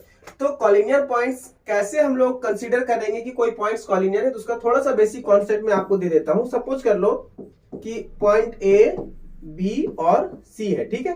3 point हो गया जो कि कोऑर्डिनेट पॉइंट है। अब ये तीनों कॉलिनियर कैसे है उसको चेक करेंगे, तो क्या कंडीशन होने चाहिए, इसका जो डिस्टेंस वैल्यू है AB, ठीक है, AB। अब यहां से डिस्टेंस क्या हो जाएगा, BC। एक और फाइनल हमारे पास रिजल्ट आएगा क्या, डिस्टेंस ऑफ AC, ठीक है। तो ये तीनों जो पॉइंट्स है ना, तीनों पॉइंट्स का जो डिस्टेंस है उस तीनों का जो कोरिलेशन होना चाहिए ना, क्या होना चाहिए मालूम है कि जो स्मॉलर दो नंबर का वैल्यू आएगा ना, स्मॉलर वैल्यू वो बराबर होना चाहिए बिगर वैल्यू से, ठीक है। दोनों का सम यहां करेंगे और बड़े वाले से अगर बराबर आता है, मतलब तीसरा पॉइंट को ऐसा आता है जो बराबर होता है, वो तो हमारे इस कंडीशन में कॉलिनियर पॉइंट माना जाएगा, ठीक है। तो चलिए स्टार्ट करते हैं। उसके लिए हम लोग पहले डिस्टेंस फाइंड करेंगे, लेकिन उससे पहले हम लोग क्या करेंगे, कोऑर्डिनेट्स पॉइंट लिख लेंगे, ठीक है। सॉल्यूशन स्टार्ट कर रहे हैं। ए की वैल्यू क्या है 1 -3, बी की वैल्यू है 2 -5 और सी की वैल्यू है -4 और 7, ठीक है। अब सबसे पहली बात है कि हमारा x एक्सिस और y एक्सिस पहले कॉन्फ़िगर कर लेते हैं, क्योंकि डिस्टेंस फार्मूला जब यूज करेंगे तो उसमें हमारा x और y की ही वैल्यू लिखना होता है, ठीक है। तो यहां पे देखो क्या हो जाएगा, ये x1 y1 किसके लिए हो जाएगा, इस पॉइंट के लिए, यहां पे x2 y2 और इसके लिए x3 y3, ठीक है। अब सबकी वैल्यू लिखेंगे तो यहां पे कितना हो जाएगा, -4 इधर 7, इसके लिए यहां पे कितना हो जाएगा 2 और यहाँ पे -5, ठीक है। यहाँ पे 1 और यहाँ पे -3। क्लियर ये चीज आपको? अगर ये क्लियर हो गया तो सीधा अब हम लोग डायरेक्ट डिस्टेंस फार्मूला यूज करेंगे, ठीक है। तो हम लोग क्या लिखेंगे यहाँ पे, यूजिंग डिस्टेंस फार्मूला, ठीक है। अब डिस्टेंस फार्मूला क्या है, जो डिस्टेंस फार्मूला हम लोग पहले AB का निकालते हैं, ठीक है। तो यहाँ पे क्या हो जाएगा, distance of AB is equal to root under x2 minus x1 का square plus y2 minus y1 का स्क्वायर, ठीक है। इसको पूरा अंदर करेंगे। अब यहाँ पे देखो क्या है, इसकी value x2 x1 y2 y1 की वैल्यू यहां से पुट कर देंगे, ठीक है। तो यहाँ पे देखो x2 x1 है तो यहाँ पे हम लोग इसका कॉम्बिनेशन निकालेंगे, x2, तो x2 की जो वैल्यू है वो कितना है, उसका वैल्यू लिखेंगे, ठीक है। 2 माइनस x1 का स्क्वायर प्लस y की वैल्यू कितना है -5। यहाँ पे देखो -3 है, कितना वैल्यू यहाँ पे -3, तो माइनस यहाँ पे हम डालेंगे ना तो माइनस माइनस क्या हो जाएगा, प्लस हो जाएगा, ठीक है। तो डायरेक्टली आप इसको शॉर्टकट चल सकते हो। अब क्या होगा, अंडर रूट क्या हो जाएगा हमारे पास 1 का स्क्वायर प्लस इन दोनों के बीच में जब सॉल्व करेंगे तो क्या हो जाएगा, -2 का स्क्वायर, ठीक है। फिर हमारे पास क्या आ रहा है, 1 का स्क्वायर करेंगे तो 1 आ जाएगा और 2 का स्क्वायर करेंगे तो -2 का 4 आ जाएगा, ठीक है। तो फाइनली जो हमारे पास रिजल्ट आएगा वो कितना आएगा, 5 under root, okay, 5 under root आएगा। क्लियर? अब देखो हम लोगों को इसी तरीके से अब BC का रिलेशन निकालना है, ठीक है। तो हम लोगों को BC रिलेशन निकालने के लिए फिर से वही डिस्टेंस फार्मूला यूज करेंगे। ये सब चीजें आपको करना नहीं, बस मैं इंडिकेट करने के लिए ऐसा लिख रहा हूं, ठीक है। आपको इन सब चीजों पे ज्यादा ध्यान नहीं देना है, क्योंकि ये सिर्फ मैं इसलिए कर रहा हूं ताकि आपको कोई कंफ्यूजन ना हो जाए। अब जो हम लोग वैल्यू निकालेंगे वो दूसरा हमारा होगा डिस्टेंस ऑफ BC, ठीक है। अब डिस्टेंस ऑफ BC में किसका रिलेशन होगा, इसका। तो यहां पे क्या हो जाएगा, x3 माइनस x2 और y3 माइनस y2 का स्क्वायर, फॉर्मूला यही है। अब यहां पे देखो क्या हमारे पास वैल्यू आएगा, तो वैल्यू इस तरह से आएगा, इसका x कितना है यहां से भी आप चेक कर सकते हो ना। तो यहाँ पे -4 है तो -4 लिखेंगे, उसके बाद यहाँ पे -2 हो जाएगा का स्क्वायर प्लस, अब देखो y वाले में से यहाँ पे, ठीक है।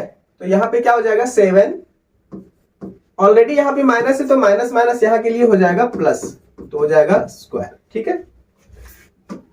इसको हम वापस फिर से मिटा देते हैं क्योंकि ये लाइन हमारे लिए एक्स्ट्रा जा रहा है ना। अब इसको जब सॉल्व करेंगे तो वैल्यू क्या आएगा, चेक करो यहाँ पे देखो, माइनस माइनस प्लस, लेकिन साइन माइनस का ही रहेगा, ठीक है। -6 हो जाएगा स्क्वायर प्लस 7 प्लस 5 कितना होता है 12 का स्क्वायर। अब यहाँ पे देखो इसका स्क्वायर करेंगे तो क्या हो जाएगा, रूट अंडर 36 प्लस इसका करेंगे तो 144। यहां तक आने के बाद में हम लोग क्या करेंगे, अब इसको ऐड कर देंगे। जब ऐड करेंगे तो यहाँ पे कितना आ जाएगा 180, है ना, कितना आ जाएगा 180। जब इसका हम लोग फैक्टर करके ना इसको स्मॉलेस्ट फॉर्म में लाएंगे ना तो यहाँ पे क्या हो जाएगा हमारा 6√5, ओके। अब यहाँ पे ये हमारे लिए एक अलग वैल्यू आ गया जिसको हम लोग यूनिट भी कह सकते हैं। नहीं लिखोगे तो कोई प्रॉब्लम नहीं है क्योंकि बेसिकली कुछ आइडेंटिफाई किया हुआ नहीं है। अब देखो यहाँ पे हम लोग थोड़ा सा स्पेस कम पड़ रहा है, जिसको मिनिमाइज कर लेते हैं। ओके, और इसी के साथ में हम लोग कैलकुलेशन को आगे बढ़ाएंगे। अब यहाँ पे देखो क्या क्या हमने निकाला। पहले तो ए बी का रिलेशन निकाल दिए, फिर बी सी का हो गया। अब हमारे पास ए सी का निकलेगा। ठीक है, तो ए सी के लिए हम लोग क्या करेंगे, फिर फॉर्मूला यूज करेंगे। ओके, अब यहाँ पे हमारा जो थर्ड नंबर जो वैल्यू आएगा वो क्या आ जाएगा, डिस्टेंस ऑफ ए सी। तो सेम फॉर्मूला हम लोग यूज करेंगे, बस कंडीशन हम लोग को याद रखना है किसके बीच में है, ए सी के बीच में। ठीक है, तो यहाँ पे क्या हो जाएगा, x3 माइनस x1 का square plus y3 minus y1 का स्क्वायर। ठीक है, अब सेम वैल्यू इसको यहाँ पे पुट अप करेंगे। तो जब वैल्यू पुट करेंगे तो क्या हो जाएगा, देखो यहाँ पे x का कॉम्बिनेशन यहां से, तो -4 एंड 1, तो यहाँ पे जो -4 एंड -1 का स्क्वायर प्लस y का कंडीशन क्या है यहाँ पे देखो इसके साथ में। ठीक है, तो यहाँ पे 7 है और यहाँ पे -3 है, तो यहाँ पे लिखेंगे 7 और यहाँ पे माइनस माइनस प्लस हो जाएगा। ठीक है, ये स्क्वायर हो जाएगा। क्लियर। अब इसके आगे हम लोग सॉल्व करेंगे तो क्या आएगा, देखो -4 एंड 1 कितना हो जाएगा, -5 का स्क्वायर प्लस 7 प्लस 3 कितना होता है 10, तो 10 का स्क्वायर। अब यहाँ पे देखो root under as it is 25 हो जाएगा, इसका स्क्वायर करेंगे तो 100 हो जाएगा।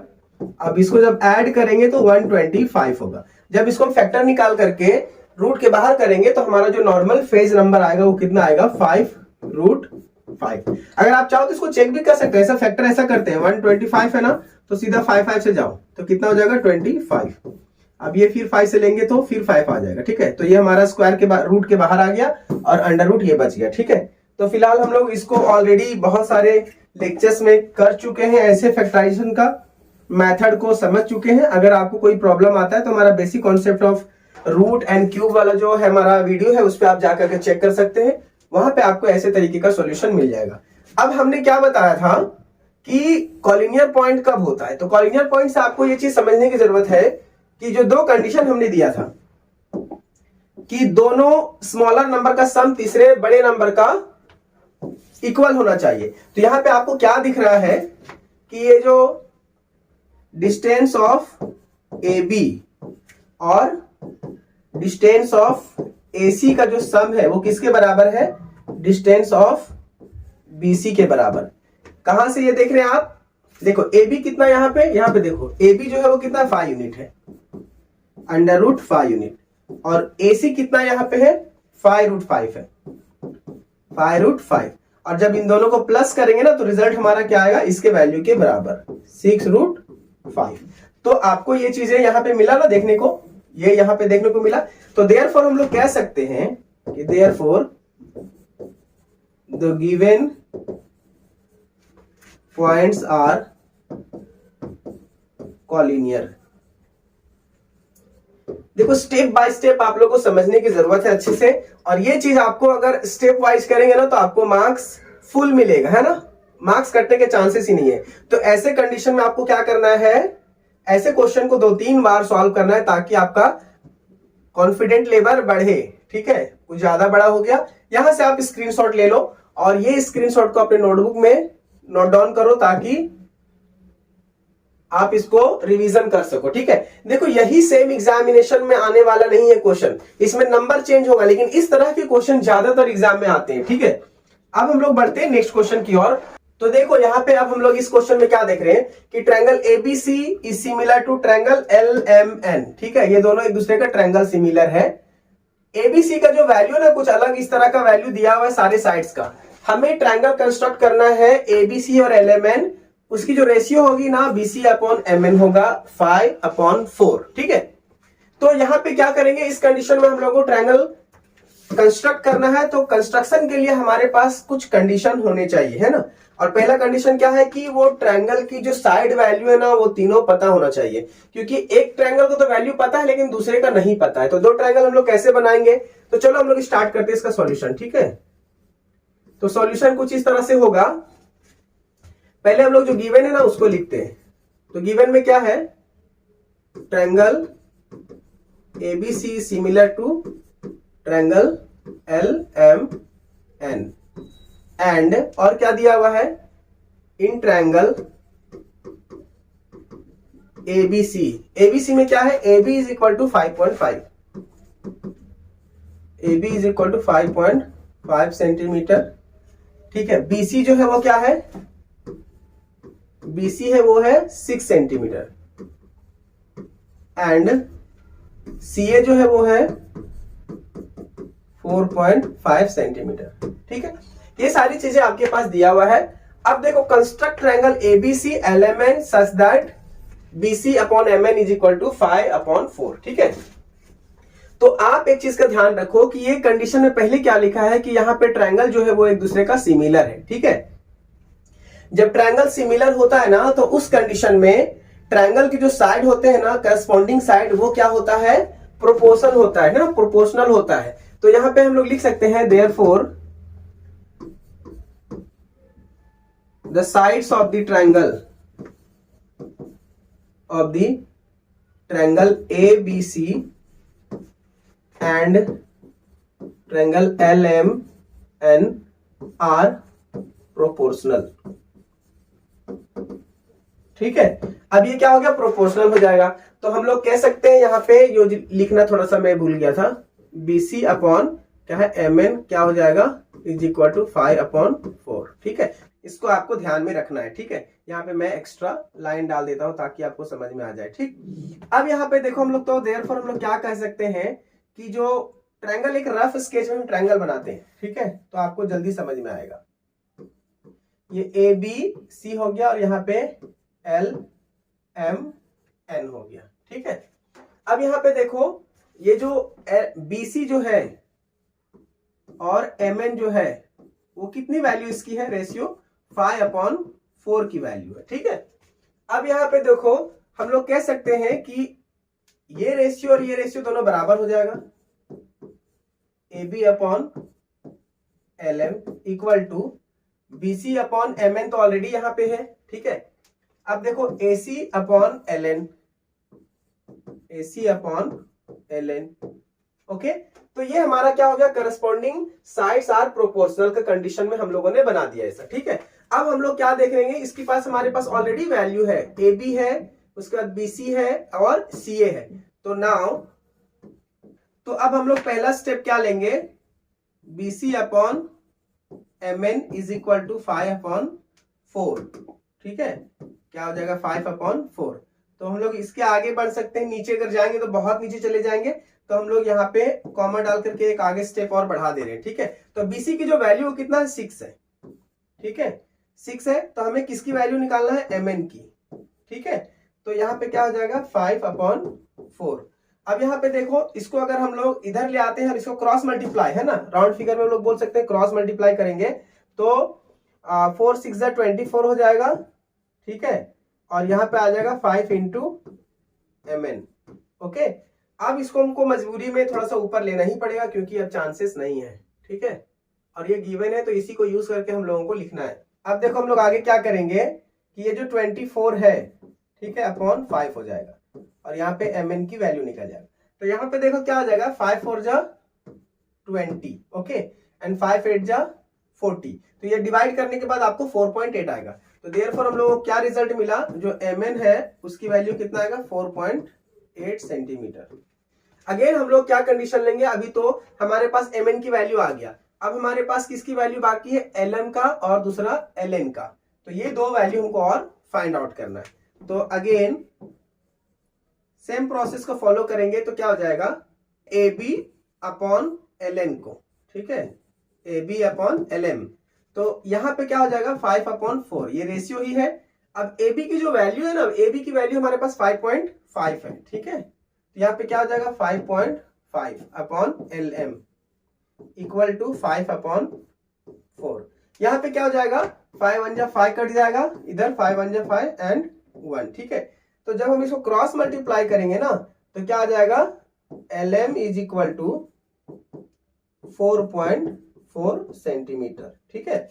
अब हम लोगों को लास्ट जो एक और वैल्यू फाइंड करना है वो LN है ना, LN तो निकल गया, MN निकल गया, अब LN बचा हुआ है। LN के लिए हम लोग क्या करेंगे, उसका करस्पॉन्डिंग साइड कौन सा है, CA। ओके, तो अगेन यहां पे हम लोग लिखेंगे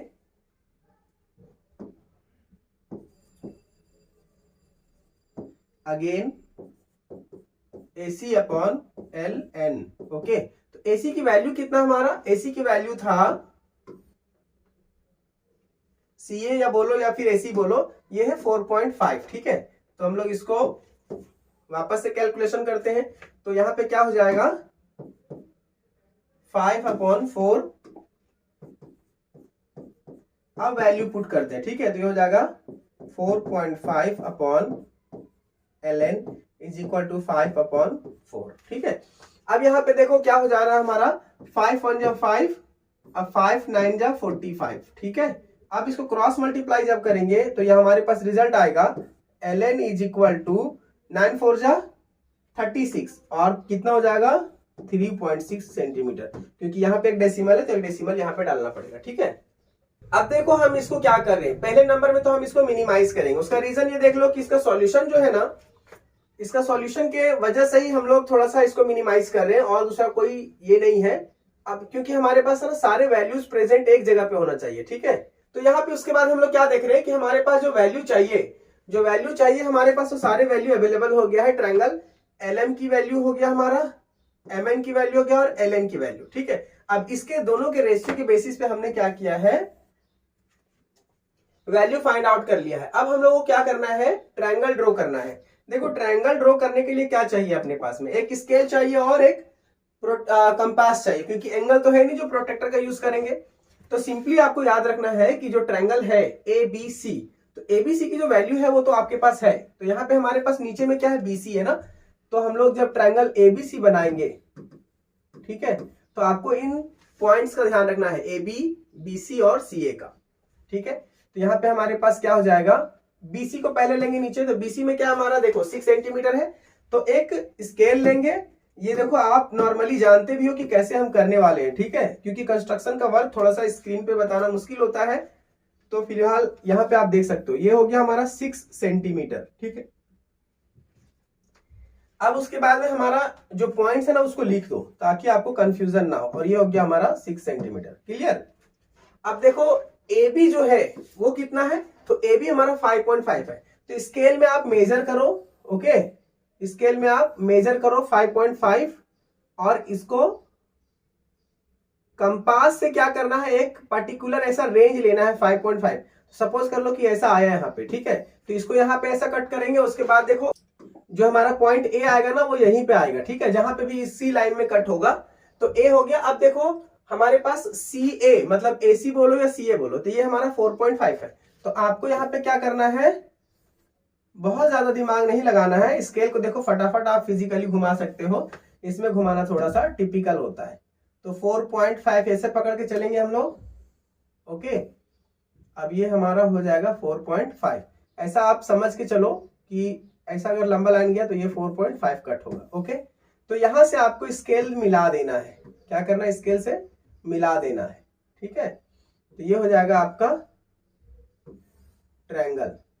ओके, इसको भी रोटेट करते हैं जरा। इसी चीजों के वजह से थोड़ा सा वीडियो लंबा हो जाता है, अगर मैं डिटेल में एक्सप्लेन करता हूं तो बहुत लंबा वीडियो बन जाता है। ठीक है, तो यहाँ पे देखो ये ट्रायंगल आपका हो गया। अब देखो AB की जो वैल्यू है वो कितना, 5.5 यहाँ पे आप लिख सकते हो। ठीक है, और ये कितना हमारा 4.5। तो इसी तरीके से आपको ना ट्रायंगल बनाना है। ठीक है, इसी तरीके से दूसरा ट्रायंगल बनाना है। ओके, दूसरा ट्रायंगल में क्या आप देखने को मिल रहा है आपको, पहला कंडीशन जो है वो है MN, तो MN की जो वैल्यू है वो कितना 4.8, तो यहाँ पे लो, यहां से यहां 4.8। ओके, ये हो गया आपका MN 4.8 सेंटीमीटर। अब उसके बाद दूसरा कंडीशन क्या है, वैसा ही एज इट इज हमारे पास आएगा LM, तो L कहां आएगा, यहाँ पे ऊपर में एक पॉइंट आएगा। ठीक है, तो LM की जो वैल्यू वैसे ही कट करेंगे यहाँ पे 4.4 सेंटीमीटर। ठीक है, अब ये हो गया हमारा L का पॉइंट। अब देखो यहाँ पे जो कट पॉइंट आएगा ना, जो मिलाएंगे हम लोग 3.6 का, वो ऐसा यहाँ पे ऐसे कट होगा, तो जो कि यहाँ कट होने के बाद में यहाँ पे हो जाएगा 3.6 सेंटीमीटर। तो स्केल से आप बेहतर बना सकते हो, ठीक है। बस एक मैंने फॉर्मेट दे दिया कि आपको ये मतलब क्वेश्चन कैसे सॉल्व करना है। अब हम लोग बढ़ते हैं नेक्स्ट क्वेश्चन की ओर, समय को ज्यादा वेस्ट नहीं करेंगे इसी क्वेश्चन पे। क्वेश्चन नंबर 3 में देखो, ये ऑप्शनल क्वेश्चन है, 3 और 4 ऑप्शनल। आप चाहो तो इसको सॉल्व करो, ना करो तो भी कोई प्रॉब्लम नहीं है। यहाँ पे देखो, segment PM is a median of a triangle PQR, PM is 9, PQ square plus PR square is equal to 290, then find QR, ठीक है। तो सबसे पहले यहाँ पे एक ट्रायंगल है, तो हम लोग ट्रायंगल ले लेते हैं, ठीक है। ये हो गया ट्रायंगल। अब ट्रायंगल में एक कंडीशन क्या बोल रहा है कि ट्रायंगल में एक मीडियन लाइन है। क्या है? एक मीडियन लाइन है। तो मीडियन लाइन हम ऐसा ड्रॉ कर देते हैं जिसको हम लोग M बोल सकते हैं, ठीक है। और है भी M। ये ट्रायंगल कौन सा है? PQR, PQR। अब उसके बाद देखो यहाँ पे क्या बोल रहा है, PM जो है वो 9 है। कितना है ये? 9 है। PM जो 9 है। अब यहाँ पे हम लोग, और QR जो है ना वो हमको फाइंड आउट करना है। तो पहले हम लोग गिवन लिख लेते हैं, है ना। गिवन, तो गिवन में क्या है, सेगमेंट PM जो है is a median of triangle PQR, of triangle PQR। Median मैंने ऐसा पॉइंट आउट कर दिया। जो PM की वैल्यू है वो कितना है? 9 है। और एक कंडीशन और है, PQ square plus PR square is equal to 290। तो जेन्युइनली जब इस तरह का कंडीशन होता है कि ट्रायंगल में एक मीडियन लाइन है और मीडियन पॉइंट भी है, और जब ये फॉर्मूला हम लोगों को मिला है कि PQ square plus PR square, तो इस कंडीशन में हम लोग क्या जानते हैं कि सीधा सीधा एपोलोनियस थ्योरम यूज होगा, ठीक है। तो यूजिंग एपोलोनियस थ्योरम, बिना समय को वेस्ट किए, है ना, यूजिंग एपोलोनियस थ्योरम, ठीक है। या फिर हम लोग इसको फॉर्मूला भी बोल सकते हैं, क्योंकि एपोलोनियस फॉर्मूला ही है ये फॉर्मूला, ठीक है। तो डायरेक्ट हम लोग इसका फॉर्मूला यूज करेंगे, ठीक है। तो इसका फॉर्मूला क्या हो जाएगा, देखो फॉर्मूला इसका क्या होगा, PQ square plus PR square is equal to, यहां पे देखो इसका 2PM स्क्वायर हो जाएगा, 2PM स्क्वायर और फिर 2QM स्क्वायर, ठीक है, प्लस 2QM स्क्वायर। अच्छा एक बात और ध्यान रखना आपको कि ये मीडियन होने की वजह से दोनों साइड क्या हो जाएगा, बराबर हो जाएगा, ठीक है, ओके। अब यहाँ पे देखो हमारे पास क्या क्या वैल्यू है। तो देखो यहाँ पे PQ square plus PR square 290 है, ठीक है। तो यहाँ पे डायरेक्ट हम लोग 290 लिखेंगे, इक्वल टू PM जो वैल्यू है वो कितना है? 9 है। तो 2 और यहाँ पे 9 का स्क्वायर प्लस 2QM का स्क्वायर, ठीक है। तो यहाँ पे हो जाएगा 290 इक्वल टू, यहाँ पे देखो 2 है, 9 9 जा 81 प्लस 2QM स्क्वायर, क्लियर। अब देखो यहाँ पे 290 है, फिर से इसको सॉल्व करेंगे तो 81 को मल्टीप्लाई करेंगे 2 से तो हो जाएगा 162, ओके, 162 प्लस 2QM स्क्वायर। अभी देखो 290 इधर है, इसको माइनस करेंगे 162 से, ठीक है। तो यहाँ पे क्या बच जाएगा, 2QM स्क्वायर। तो अब जब इन दोनों के बीच में सब्ट्रैक्शन करेंगे तो 290 को अगर हम लोग सब्ट्रैक्ट करते हैं 162 से, तो क्या आ जाएगा, इधर 8 आ जाएगा, इधर 2 और इधर 1, है ना। तो 128 आएगा, 128 is equal to 2QM square, ठीक है। अब यहाँ पे देखो जब 2 को 2 से कैंसिल करेंगे तो कितना आ जाएगा, यहाँ पे इधर 4 और यहाँ पे 6, ठीक है। तो क्या पता चला, थोड़ा स्क्रीन को हम ऊपर लेते हैं क्योंकि इसका सॉल्यूशन थोड़ा आगे जाएगा, ठीक है। तो यहाँ पे देखो 64 और इधर क्या बच गया, QM स्क्वायर। सिर्फ अगर हम लोग QM की वैल्यू करते हैं दोनों साइड स्क्वायर रूट डाल करके, तो यहाँ पे क्या आ जाएगा अपने पास, 8 आ जाएगा, ठीक है।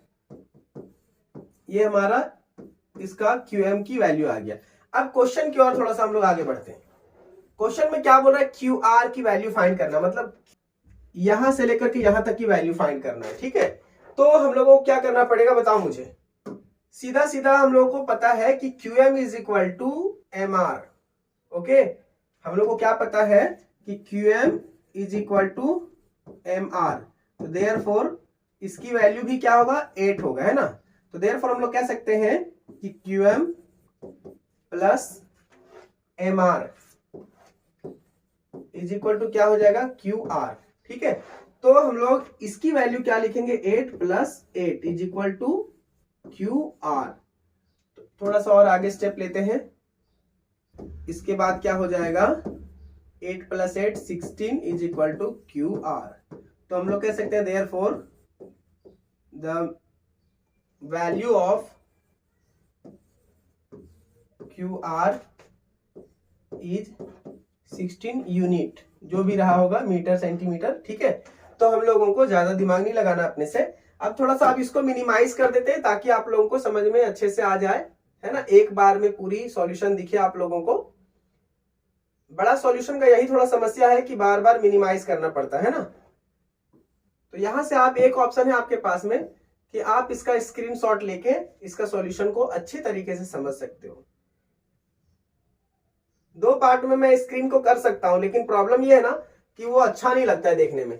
तो ये आप इसका स्क्रीनशॉट ले लो और स्क्रीनशॉट लेने के बाद फिर आप अपने तरीके से इसको अपने नोटबुक में इसको सॉल्व करो। ठीक है, तो अब ये क्वेश्चन में हम लोग क्या देख रहे हैं कि हम लोगों को कुछ चीजें प्रूफ करना है यहाँ पे, ना, पहला ही वर्ड है प्रूफ।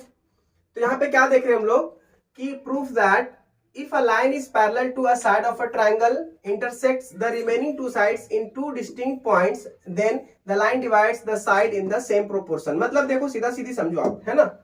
मैं एक ट्रायंगल लेता हूं, अब ट्रायंगल के माध्यम से मैं आप लोगों को समझा देता हूं पहले कि ये क्वेश्चन में कह क्या रहा है। ठीक है, अब क्वेश्चन में क्या बोल रहा है कि ट्रायंगल है, मान के चलो ABC एक ट्रायंगल है। ठीक है, इस ट्रायंगल में ना एक लाइन है जो पैरेलल है, एक लाइन जो है पैरेलल है और वो 2 डिस्टिंक्ट पॉइंट पर कट कर रहा है, कौन से साइड को, AB को और AC को। ठीक है, तो इसका नाम हम लोग D और E देख सकते हैं। ठीक है, D और E दे सकते हैं। तो आपको प्रूफ क्या करना है, AD/DB is equal to AE/AC। ये चीजें आपको प्रूफ करना है। कैसे प्रूफ होगा, तो चलो हम लोग यहाँ पे सीधा सॉल्व करने के लिए तैयार हो जाते हैं, है ना। और थोड़ा सा आपको इसमें ध्यान रखना पड़ेगा बाबू, क्योंकि ये थियरम है तो आपको बहुत सारी चीजों को ध्यान रखना पड़ेगा। और कंसंट्रेशन तो सबसे पहले ध्यान में रखना है। तो सबसे पहले मैं एक डायग्राम यहां से ले लेता हूं ताकि इसका हमें थोड़ा सा सहूलत मिल जाए। ठीक है, देखो इस प्रकार से हमारा एक ट्रायंगल है ना, ट्रायंगल का ही हम लोग काम करेंगे। अब यहाँ पे देखो, अगर बहुत ज्यादा बड़ा ले लेते हैं तो भी हमारा सॉल्यूशन के टाइम पे प्रॉब्लम आता है। ठीक है, स्पेस कम मिलने लगता है अपने को। और यहां से हम लोग, ठीक है, ऐसा हमारा ये ट्रायंगल हो गया। अब इस ट्रायंगल का नाम दे देते हैं हम लोग यहाँ पे ABC, और जो पॉइंट डिस्टिंक्ट पॉइंट है वो कौन सा है, D और E। ठीक है, अब उसके बाद में और कौन सा पॉइंट्स को हम लोग क्या लिखेंगे, तो यहाँ पे F और G पॉइंट नाम दे सकते हैं। ठीक है, ये हमारा परपेंडिकुलर लाइन है। ठीक, तो चलो अब हम लोग सॉल्यूशन करते हैं। तो सॉल्यूशन में क्या हो जाएगा हमारा, पहले देखो सबसे पहली बात है ना कि हम इसके ऊपर जो आधारित स्टोरी है ना, पहले उसका स्टेटमेंट लिख देते हैं। तो सबसे पहले हमारे पास जो गिवन चीजें है ना वो लिखते हैं। थोड़ा आपको कंसंट्रेट करना पड़ेगा, ये थियरम तो काफी लंबा है, लेकिन मैं बहुत ज्यादा कोशिश करूंगा कि इसको जितना हो सके उतने में ही सॉल्व करूं। ठीक है, और आपको समझ में भी आ जाए। तो स्टेटमेंट में हम लोगों को क्या लिखना है, इस बात को ध्यान से देखो। ट्रायंगल ABC, एक ट्रायंगल क्या हो गया, ABC अपने पास हो गया। ठीक है, इन विच DE जो है वो है क्या, पैरेलल है किसका, AC का, है ना। देखते जाना, DE जो है वो पैरेलल है BC का, सॉरी क्या है, BC का पैरेलल है। ओके, उसके बाद क्या आ जाएगा, एंड AB इंटरसेक्ट कहां हो रहा है, पॉइंट D के थ्रू, है ना, at D and AC intersect at point, कौन से पॉइंट पे, E पे, है ना, पॉइंट E। ठीक है, ये चीजें भी आपको समझ में आ गया कि हमने क्या लिखा कि triangle ABC in which DE is parallel to BC, ये दोनों के पैरेलल है। ठीक है, अब AB पे इंटरसेक्ट कर रहा है ये पॉइंट D और यहाँ पे E। ठीक है, AC में E। इससे ज्यादा मैंने स्टेटमेंट में अभी तक कुछ नहीं लिखा है। ठीक है, अब हम आगे बढ़ते हैं कि हमें प्रूफ क्या करना है। ठीक है, तो प्रूफ क्वेश्चन के आधार पर ये करना है कि एडी जो है ना वो डीबी का रेशियो होगा, AD is the ratio of DB, लेकिन इक्वल टू किसके होगा, एई अपॉन ईसी का, एई अपॉन ईसी का। यही रेशियो आपको ना प्रूफ करना है, ठीक है, यही आपको रेशियो प्रूफ करना है। तो हम लोग चलो सॉल्यूशन की ओर बढ़ते हैं, क्योंकि बहुत समय निकल जाएगा इस वीडियो में, थोड़ा सा हमारा वीडियो लंबा हो जाएगा, क्योंकि इसका रीजन है कि एक ही क्वेश्चन में कितनी सारी चीजें एक्सप्लेन करना हो रहा है, ठीक है। अब हम लोग कंस्ट्रक्शन करते हैं। तो ऑलरेडी मैंने ट्रायंगल को कंस्ट्रक्ट करके बना दिया, क्योंकि अगर ऐसे कंस्ट्रक्शन अगर हम करते रहेंगे तो बहुत समय चला जाएगा। कंस्ट्रक्शन में क्या कर रहे हैं कि ये जो एसी लाइन है ना उसमें हमारा डीजी जो है वो परपेंडिकुलर है, ध्यान रखना। हाँ, अभी फिर से वापस मैं मेहनत इसको हटाने वाला हूं। और जो ईएफ जो है ना वो परपेंडिकुलर हमारा एबी पे है, ठीक है, ये हमारा परपेंडिकुलर, इसके लिए मैंने दिखाया आपको, ठीक है। तो ये चीजें हम लोगों को सिर्फ अभी मैं मेंशन कर देता हूँ लिख करके, ताकि आपको समझ में आ जाएगा, ठीक है। और हम ज्वाइन करेंगे लाइन बीई को और लाइन डीसी को, ओके। ये दो चीजें हम लोग कंस्ट्रक्शन में कर रहे हैं, तो हमको ये दो चीजें लिखना भी है, ठीक है। तो हम लोग लिख देंगे पहले ज्वाइन बीई एंड सीडी, ठीक है, ज्वाइन बीई एंड सीडी, ठीक है। एंड उसके बाद और क्या कर रहे हैं, draw EF perpendicular to AB and ये हो गया। अब DG perpendicular to AC, DG perpendicular to AC, ठीक है। यहां तक आपको समझ में आ गया। अब हम लोग प्रूफ करते हैं, ठीक है। तो प्रूफ में क्या देखेंगे कि ट्रायंगल ADE को कंबाइन करेंगे BDE से, है ना। तो हम लोग क्या लिखेंगे, नाउ हम लोग को पता है कि जो राइट एंगल ट्रायंगल का जो एरिया का फॉर्मूला उसी के आधार पर चलेंगे। In triangle ADE, triangle ADE पे, ठीक है। यहां पे क्या हो जाएगा, इसका एरिया जो होगा वो क्या हो जाएगा, 1/2 इंटू बेस इंटू हाइट, ठीक है। एरिया इसका क्या हो जाएगा, 1/2 इंटू बेस इंटू हाइट। तो हमको मजबूरी में थोड़ा सा स्क्रीन को ऊपर लेना पड़ेगा, और यहां से हमको बहुत सारी चीजें ध्यान में भी रखना है, ठीक है। तो हम थोड़ा थोड़ा लेके चलेंगे। एरिया क्या हो जाएगा, 1/2, ओके। बेस कितना हो गया इसका, यहां पे देखो बेस हमारा हो जाएगा AD, क्या हो जाएगा, AD इंटू ये हाइट EF, ठीक है। और दूसरा में हो जाएगा एरिया ऑफ ट्रायंगल, कौन सा, BDE, इसका भी फॉर्मूला वही होगा, 1/2 इंटू बेस इंटू हाइट। इसका बेस क्या हो जाएगा, BD इंटू हाइट क्या हो जाएगा, EF, क्योंकि सेम प्लेन पे है ये दोनों, ठीक है। अब हम लोग यहाँ पे क्या देख रहे हैं, जब दोनों का रेशियो निकालते हैं, है ना, दोनों का जब रेशियो निकालेंगे तो क्या होगा, therefore area of triangle ADE upon area of triangle BDE क्या हो जाएगा, 1/2 इंटू क्या हो जाएगा, AD इंटू EF, क्योंकि इसका एरिया यही है, और इसके नीचे क्या हो जाएगा, BD इंटू EF। तो यहाँ पे क्या चीजें कैंसिल होने वाला है, हाफ और हाफ कैंसिल हो जाएगा, इधर EF और EF कैंसिल हो जाएगा। हमारे पास जो रेशियो मिलेगा वो क्या बचेगा, AD अपॉन BD, ठीक है। ये हमारा कंडीशन हो गया। अब हम लोग सेम चीज ना इसका यहां पे सॉल्व करेंगे, ओके, इस साइड में। तो यहां पे हमारे पास क्या आएगा, हम लोग लेंगे टेकिंग ट्रायंगल ADE है ना, and triangle DEC, triangle DEC। तो इसका जब एरिया लिखेंगे तो एरिया ऑफ ट्रायंगल ADE, तो सिमिलरली वही फॉर्मूला लगेगा, 1/2 इंटू बेस इंटू हाइट। तो यहाँ पे क्या हो जाएगा, 1/2 इंटू, इसका बेस क्या होगा, AE, है ना, बेस हो जाएगा AE, लेकिन इसका जो हाइट होगा वो क्या हो जाएगा, DG, है ना, DD, है ना, DG होगा, सॉरी क्या हो जाएगा, DG। सिमिलरली हम लोग यहाँ पे क्या देख रहे हैं कि area of triangle DEC equal to 1/2। Formula चाहो तो लिख सकते हो, वरना डायरेक्टली हम लोग लिख सकते हैं, लिख दो बेस इंटू हाइट।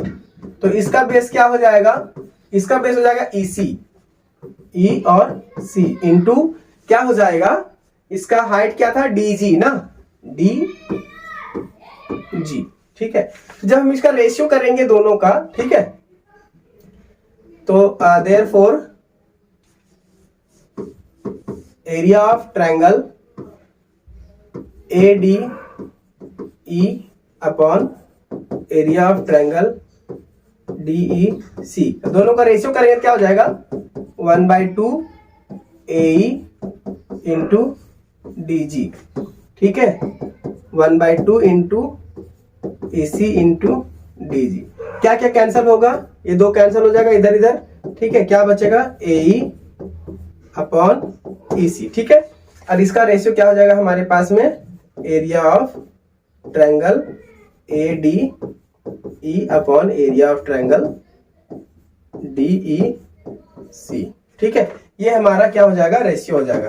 तो ये अभी फिलहाल हमने दो वैल्यू फाइंड आउट किया। ठीक है, हम लोगों ने कितने वैल्यू फाइंड आउट किया, दो वैल्यू। अभी साथ में हम मिनिमाइज कर देंगे। ठीक है, यहाँ पे भी मैं लिख देता हूं क्योंकि ये मेरा पहला वैल्यू है, area of triangle ADE upon area of triangle BDE। ठीक है, ये हमारा फर्स्ट वैल्यू था और वो हमारा सेकेंड वैल्यू था। ठीक है, अब हम लोगों को क्या करना है, देखो हम लोग क्या जान रहे हैं कि ये दोनों जो कंडीशन में आ रहा है ना, इस कंडीशन में हम लोगों को जो ट्रायंगल है वो ट्रायंगल सेम ही लाइन पर है ना, एक ही लाइन पर ट्रायंगल बना हुआ है। ठीक है, तो इसके नीचे हम स्टेटमेंट लिखते हैं। स्टेटमेंट हमारा कुछ इस तरह से हो जाएगा कि ट्रायंगल DBE है ना, ट्रायंगल DBE जो है, वहां से आपको आप यहाँ पे देखो DBE जो है वो क्या है, and triangle DEC are on the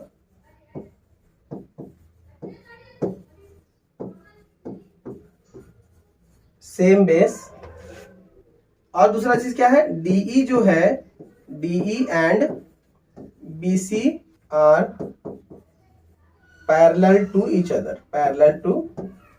other, एक दूसरे का दोनों पैरेलल है। ठीक है, तो यहां से हम लोगों को बहुत सारी चीजें क्लियर हो गया कि DBE जो है और DEC ये एक दूसरे का सेम बेस से हम लोग मतलब इसका वैल्यू फाइंड आउट कर रहे हैं। और दूसरा बात है कि DE और BC जो है वो पैरेलल है एक दूसरे का। ठीक है, ये हम लोग अपने से नहीं बोल रहे, क्वेश्चन को ऑलरेडी दिया हुआ। ठीक है, कंडीशन ये है कि जब ऐसा सिचुएशन आ गया तो यहां पे क्या हो जाएगा कि जो ट्रायंगल DBE जो है उसकी एरिया, ट्रायंगल DBE की जो एरिया है वो किसके बराबर होगा, DEC के बराबर होगा ना, एरिया ऑफ ट्रायंगल DEC के बराबर होगा। ठीक है, अब उसके बाद हम लोग दोनों के एरिया का ना रेसिप्रोकल लेते हैं। दोनों का एरिया का हम लोग अगर रेसिप्रोकल लेते हैं तो क्या हो जाएगा, therefore taking reciprocal on both side,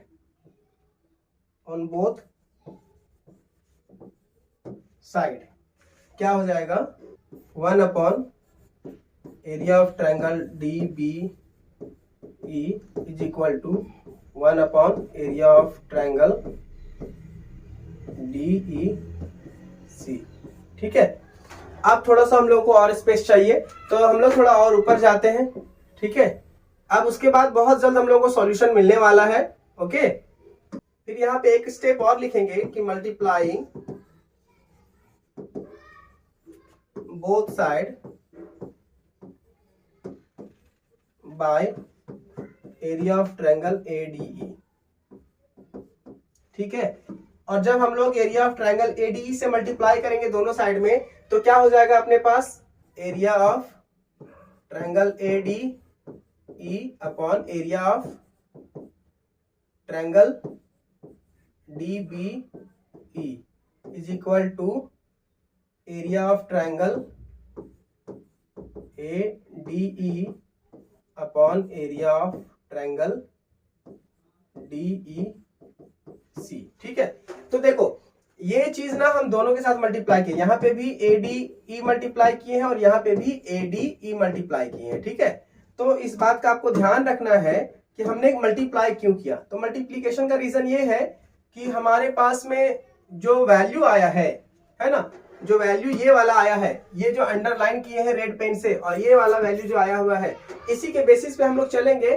तो थोड़ा सा देखो यहाँ पे, अब मैं थोड़ा एक्सप्लेन कर पाऊंगा अच्छे से कि ये जो वैल्यू है ना, ADE और BDE, इसकी वैल्यू क्या है, AD अपॉन BD।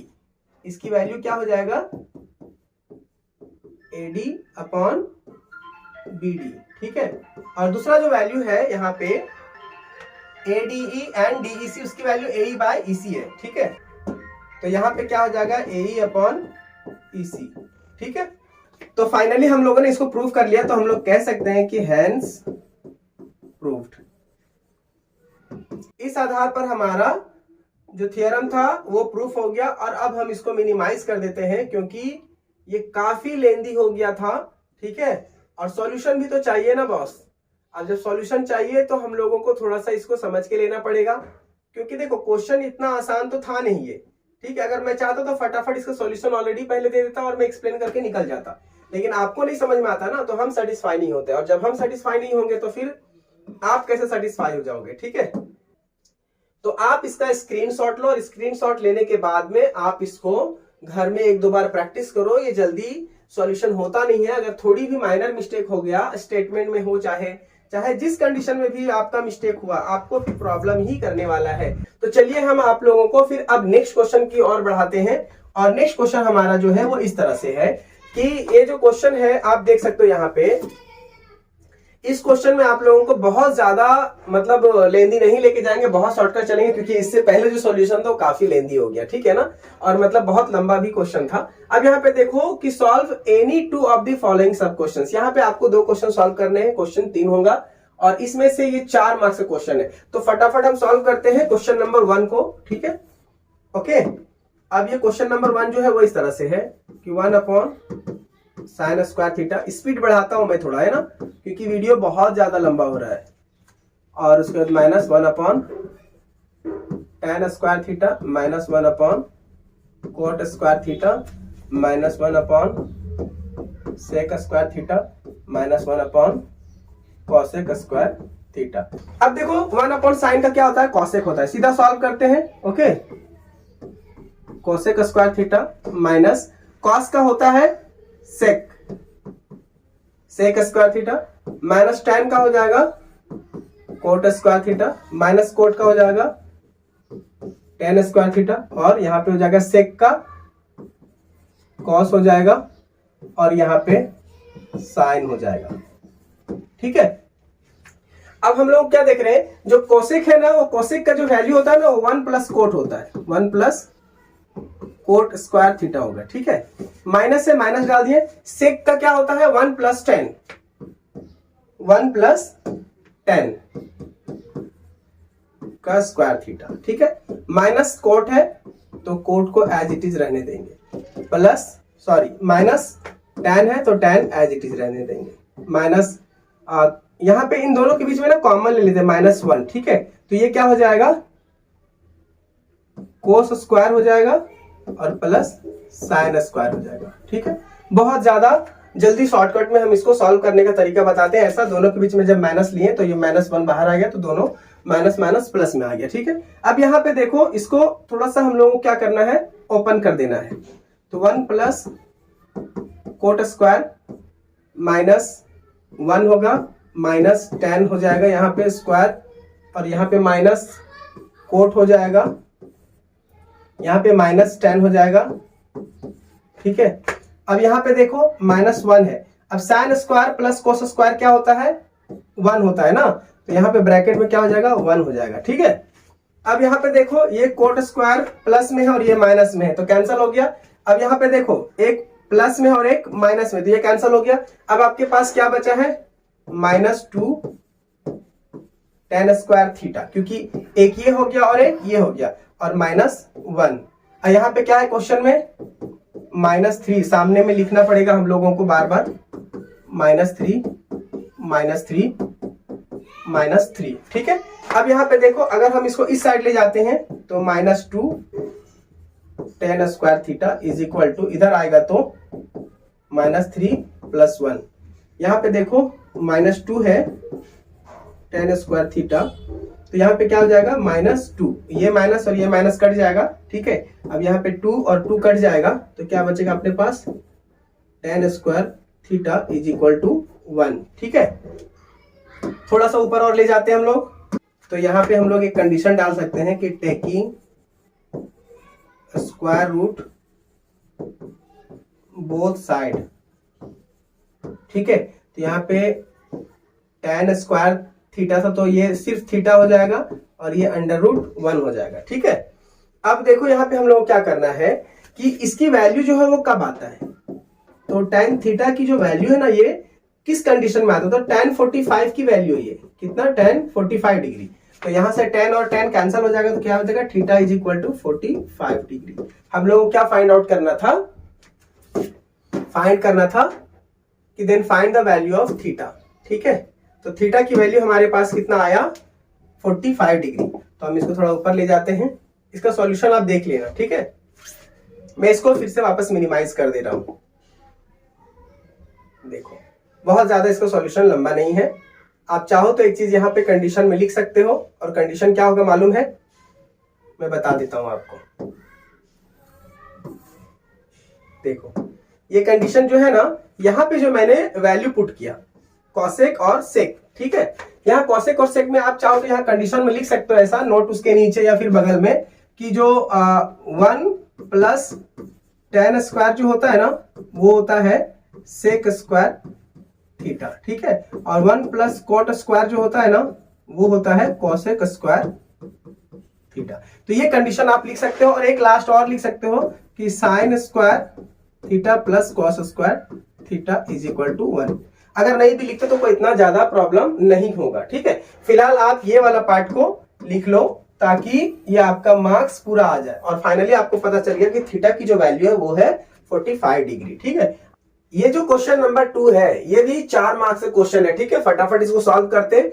तो ये जो 4 मार्क्स का क्वेश्चन है, क्वेश्चन नंबर 2, उसमें क्या है कि a cylinder of radius 12 centimetre contains water up to the height of 20 centimetre, ठीक है। A spherical ball is dropped into the cylinder and thus water level raised by 6.75 centimetre. What is the radius of the iron ball? ठीक है। तो बहुत ही simple question है, इसको हम लोग कैसे सॉल्व करेंगे, देखो सपोज कर लो, जस्ट मैं एक एग्जांपल बता रहा हूं, ठीक है, कि एक सिलेंडर है ऐसा, ठीक है। इस सिलेंडर में एक पर्टिकुलर रेंज तक ना पानी भरा हुआ है, ठीक है, ऐसा पानी भरा हुआ है। तो ये 20 सेंटीमीटर है, ठीक है, 20 सेंटीमीटर। जब हम एक स्फेरिकल बॉल को डाल रहे हैं इसमें, ठीक है, जब हम एक स्फेरिकल बॉल को इसमें डाले तो पानी का जो हाइट है ना वो बढ़ गया, और कितना बढ़ा, 6.75 सेंटीमीटर।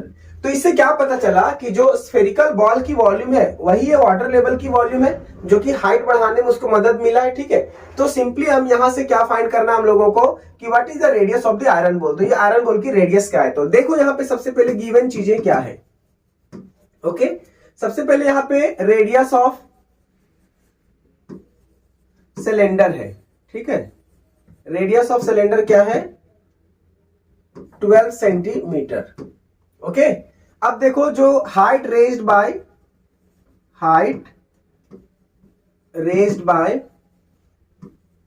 स्फेरिकल बॉल है ना, स्फेयर, जिसको हम लोग हाइट कंसीडर कर सकते हैं, okay.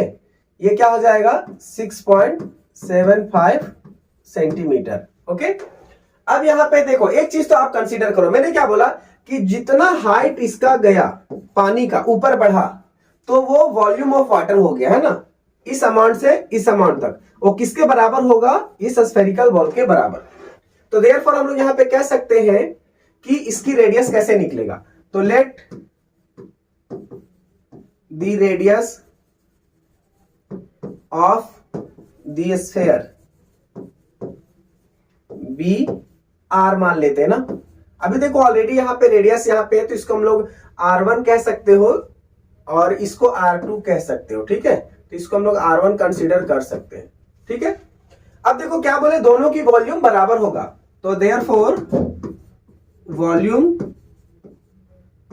Raised bye sphere,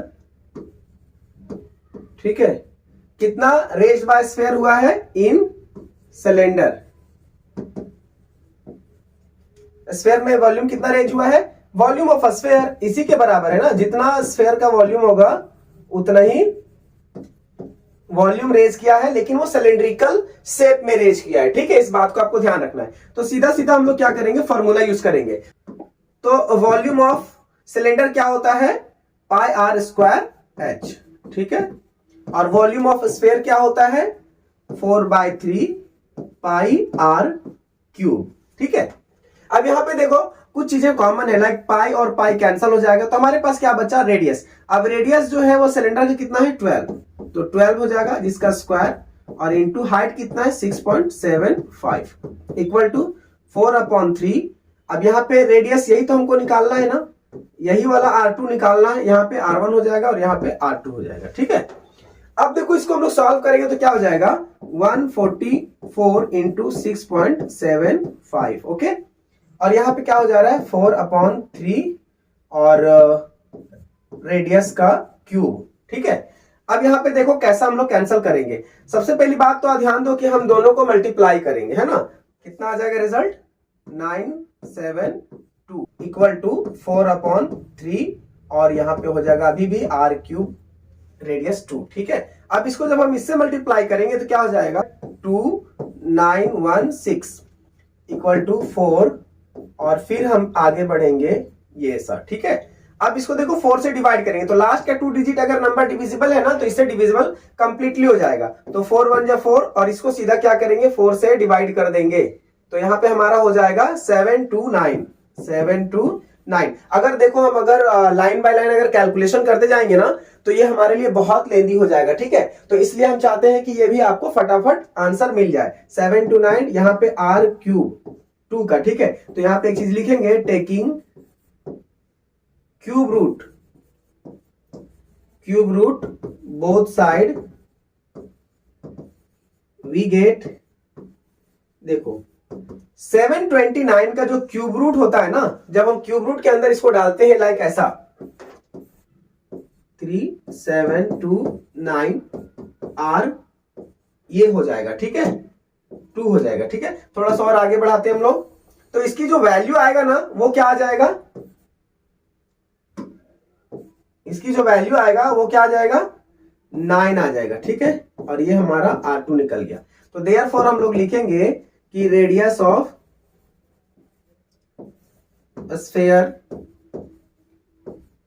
is 9 centimetre, ठीक है, कोई प्रॉब्लम, ओके। थोड़ा सा कैलकुलेशन हमको करना पड़ा क्योंकि इसका जो नंबर था वो काफी बड़ा था, इसलिए हमने कैलकुलेटर का यूज किया, लेकिन एग्जाम में आपको नहीं यूज करना है।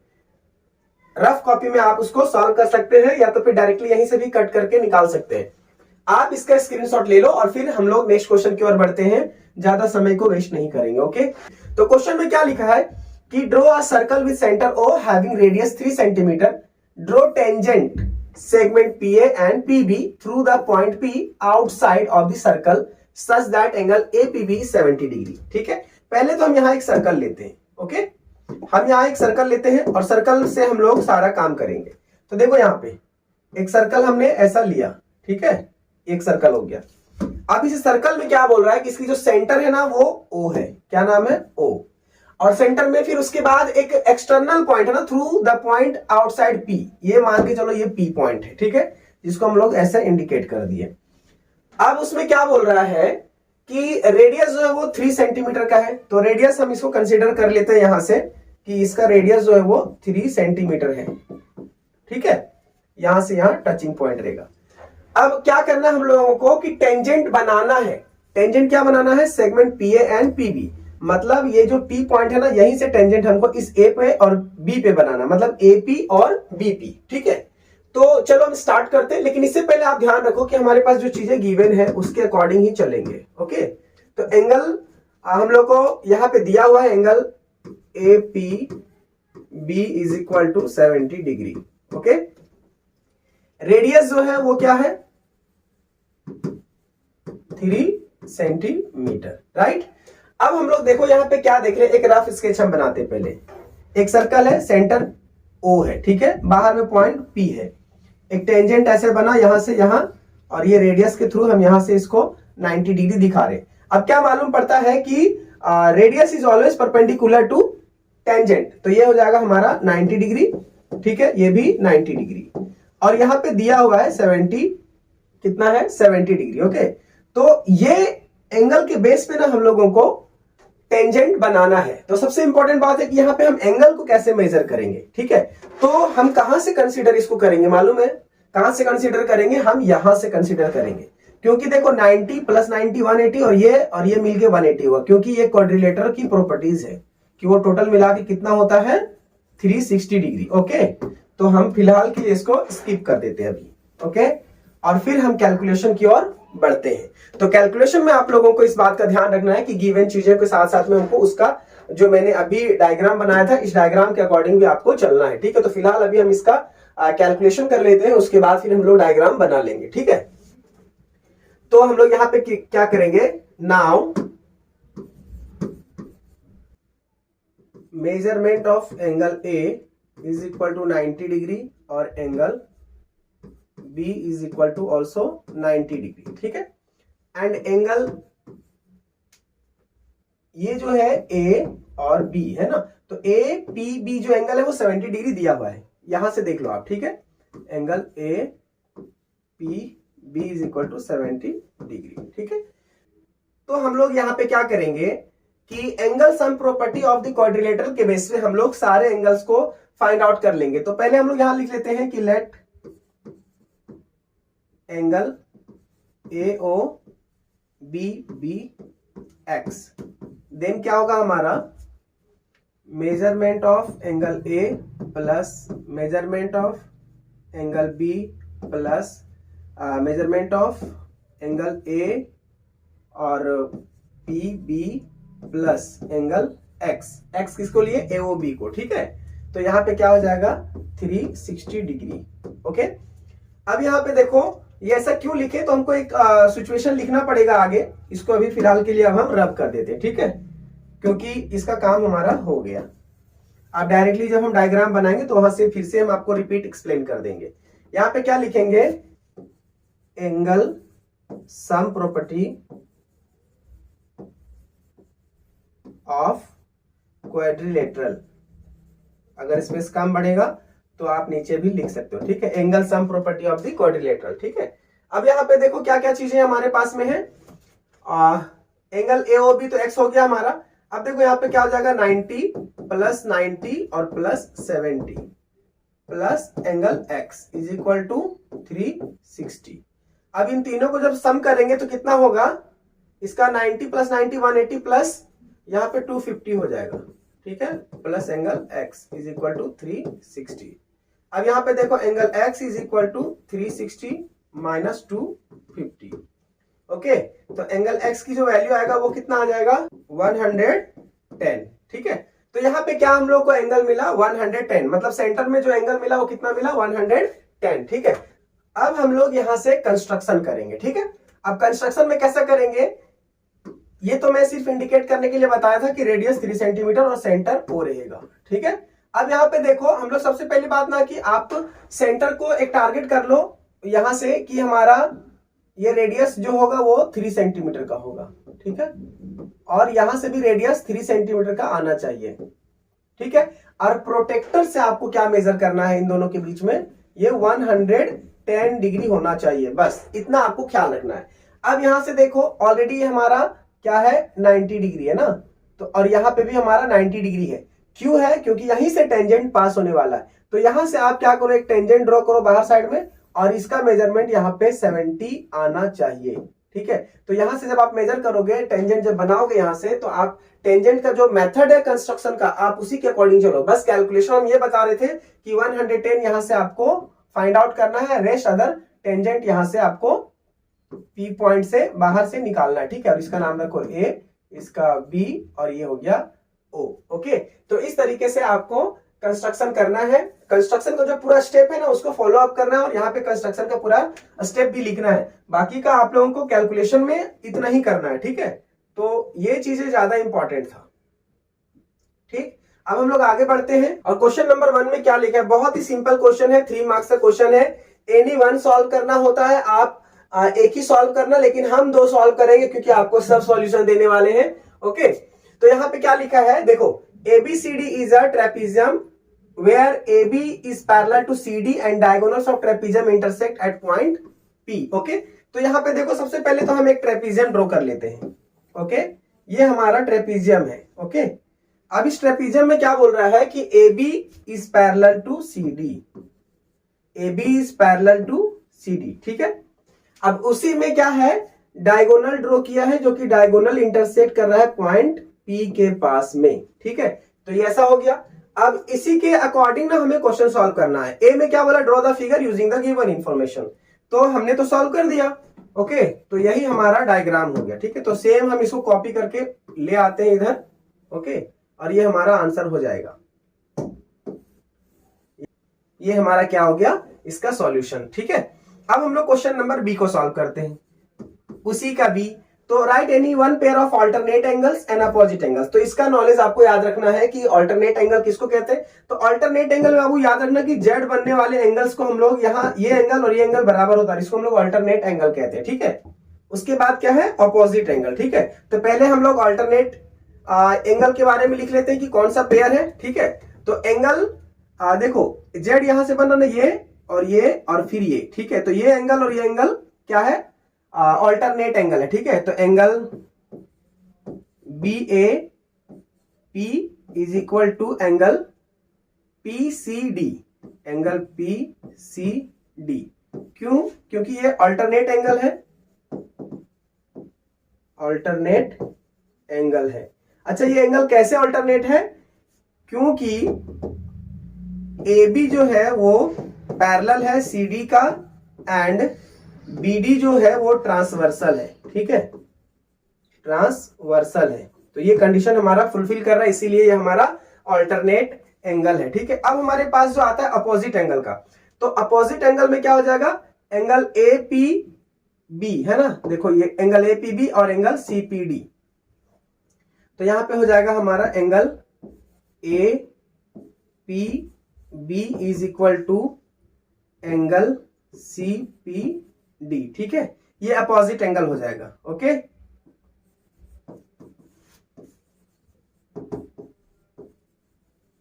पेयर ऑफ अपोजिट एंगल, ठीक है। लेकिन इसका क्या कंडीशन होगा, ये वर्टिकली अपोजिट होगा, है ना, वर्टिकली अपोजिट है एक दूसरे का। पेयर तो है अपोजिट एंगल का, लेकिन ये वर्टिकली अपोजिट एंगल्स है, ठीक है। इसको इन शॉर्ट हम लोग लिख सकते हैं एंगल S, ठीक है। अब हमारा जो लास्ट क्वेश्चन बचा है इसी का 3rd नंबर, तो write the names of the similar triangles with the test of similarity. तो यहाँ पे इस ट्रायंगल का नाम लिखना है जो कि एक दूसरे का सिमिलर है और वो कौन से टेस्ट से एक दूसरे में सिमिलर है, ठीक है। तो ट्रायंगल कौन कौन सा देख रहे हैं, देखो यहाँ पे ये एंगल दोनों सिमिलर हो गया, ठीक है। ये एंगल और ये एंगल दोनों सिमिलर हो गया, मतलब एंगल जो 2 इसमें है वही 2 एंगल इसमें सिमिलर है। तो सिमिलर एंगल अगर 2 है तो AA टेस्ट से वो ट्रायंगल क्या होता है, सिमिलर होता है। तो हम लोग लिख सकते हैं तीसरे में कि triangle APB is similar to triangle CPD। ऐसा क्यों, by AA test, by angle test, similarity, ठीक है। अब ये चीजें आपको समझ में आ गया होगा कि हमने कैसे इसको सॉल्व किया। तो 3 मार्क्स का क्वेश्चन है, बहुत ज्यादा इसको सोचना नहीं इसके बारे में, बहुत ही सिंपल क्वेश्चन भी था और मतलब अच्छा क्वेश्चन है, थोड़ा कॉन्सेप्चुअल है इसमें। अब देखो क्वेश्चन नंबर 2, ये जो कि हमारा लास्ट ऑप्शनल होता है और फिर हम इसको सॉल्व करेंगे। फटाफट इसको क्लियर करते हैं और आज का सेशन हम लोग एंड करते हैं। ओके, तो ये क्वेश्चन में क्या लिखा है देखो, AB is a code of a circle with centre O, AOC is a diameter of circle AT is a tangent at A, ठीक है। तो यहाँ पे देखो मैंने ऑलरेडी डायग्राम बना दिया है इसका, ठीक है। तो डायग्राम जब बना दिए तो उसी से पहले समझ लेते हैं, डायरेक्टली हम इस डायग्राम को उठा के इधर लाते हैं, फिर बाद में उधर घुमा देंगे, ठीक है। तो देखो यहाँ क्वेश्चन के अकॉर्डिंग चल रहे हैं कि draw the figure using the given information. तो हमने ऑलरेडी यहाँ पे डायग्राम बनाया लेकिन इन्फॉर्मेशन हमने नहीं डाला है, ठीक है, ताकि मैं आप लोगों को अच्छे से एक्सप्लेन कर सकूं, ठीक है। तो सबसे पहले हम इसको छोटा कर देते हैं, ओके, और हम इसको उठा के इधर ले आते हैं। अब डायग्राम ही बनाना था तो ऑलरेडी हमारा ये सा हमारे पास ऑब्जेक्ट आ चुका है और ये हमारा ए का आंसर है। लेकिन इससे पहले हम आपको बता दें कि इसमें पहले आप चीजों को नोट डाउन करो कि सेंटर कौन सा होगा। तो ये सेंटर हमारा हो गया ओ, ठीक है। अब उसके बाद क्या बोल रहा है, A O C is a diameter of the circle. तो यहाँ पे देखो क्या हो जाएगा, ए जो है और ये सी, ए ओ सी क्या हो गया हमारा डायमीटर। अब यहाँ पे देखो ए टी क्या है, इज अ टेंजेंट एट ए, है ना। तो ए टी जो है यहाँ पे टी पॉइंट आएगा ऑब्वियसली क्योंकि टेंजेंट हमारा यही लाइन जाएगा, ठीक है। तो ये डायग्राम अभी फुलफिल हमारा हुआ। तो देखो यहाँ पे क्या बोला, ए बी इज अ कोड। तो ए बी कोड है तो यहाँ पे आप इसको बी लिखो। यही डायग्राम आपका फाइनल है ए का। अब देखो ये बी का, ठीक है। अब बी में क्या होगा, find the measures of angle C A T and A B C with reason. तो देखो सी ए टी कितना हो जाएगा, ये 90 डिग्री। तो यहां पे क्या लिख सकते हैं, A T is the tangent with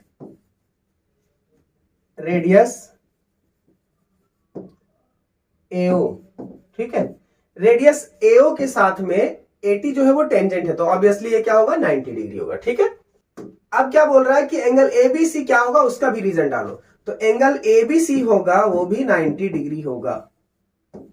ABC भी क्या होगा, 90 डिग्री होगा। ऐसा क्यों होगा 90 डिग्री, इसलिए होगा क्योंकि ना ये सेमी सर्कल है। तो एंगल ऑन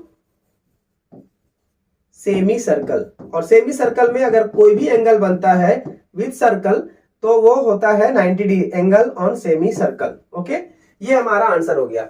अब हम लोग सी नंबर में देखते हैं। तो सी नंबर में क्या बोल रहा है कि whether CAT and ABC are congruent, justify your answer. तो ये दो कंडीशन तो हमने देखे कि ये दोनों एंगल आर कॉन्ग्रेंट, दोनों 90-90। तो ऑब्वियसली क्योंकि पहला जो है वो टेंजेंट के अकॉर्डिंग वो रेडियस से टेंजेंट बना रहा है तो यहाँ पे 90 डिग्री होगा, और एंगल ऑन सेमी सर्कल है तो ये भी 90 डिग्री होगा, ठीक है।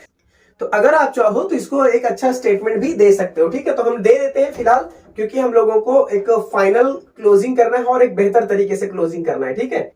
हम लोग यहां लिखेंगे ऐसा कि angle ABC is congruent to angle CAT ना, angle CAT is equal to 90 degree. ऐसा क्यों लिखेंगे, इसका एक राइट रीजन मैं लिख देता हूं, ठीक है, स्टेटमेंट के साथ में। The angle between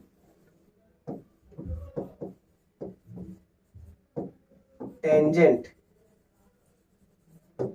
to a circle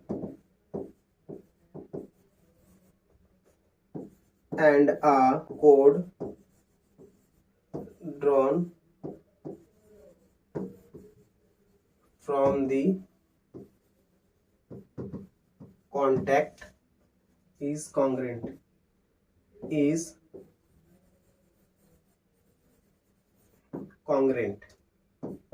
to the angle inscribed in the arc, ठीक है। इसके आगे और क्या पॉइंट लिख सकते हैं हम लोग, थोड़ा सा और ऊपर लिखते हैं, ठीक है। पूरा स्टेटमेंट ढंग से ही लिख देते हैं इसका, अपोजिट to the arc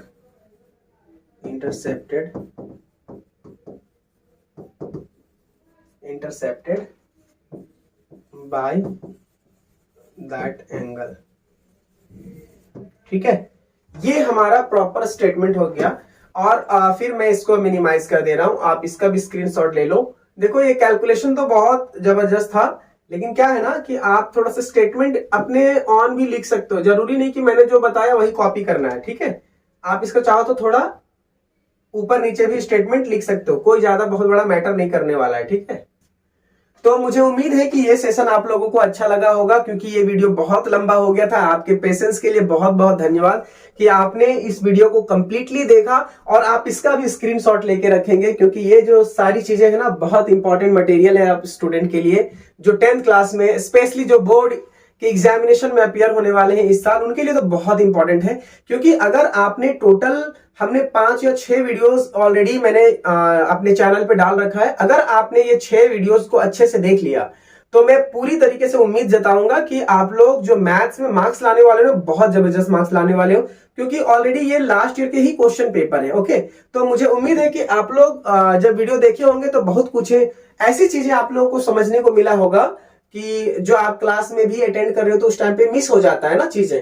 ऐसा नहीं कि टीचर नहीं बताते, लेकिन वो चीजें कभी कभी छूट जाता है, तो आपको ये रिवीजन के तौर पर मैंने दे दिया। ठीक है, आपको किसी और अदर चैनल को विजिट करने की उतना जरूरत नहीं पड़ेगा जितना मैंने ऑलरेडी इसमें कंटेंट डाल चुका हूं। ठीक है, और मैं एक चीज और बताऊंगा कि जो बच्चे लाइक 7, 8 या 9th में है और ऑलरेडी आप अगर 10th में है, तो अगर आपकी बेसिक अगर मैथ्स में कमजोर है तो आप हमारे बेसिक जो फाउंडेशन लेवल का जो वीडियो हमारा है, जो बेसिक मैथमेटिक्स है, आप उसको जरूर देखिए और उससे अपना मैथ्स के लेवल को बूस्टअप कीजिए। और मैं उम्मीद करूंगा कि ये वीडियोस सिर्फ आपके तक नहीं रहेगा, ये वीडियोस आपके फ्रेंड्स तक नहीं रहेगा, ये वीडियोस उन लोगों तक पहुंचेगा जो सच में इसकी जरूरतमंद है।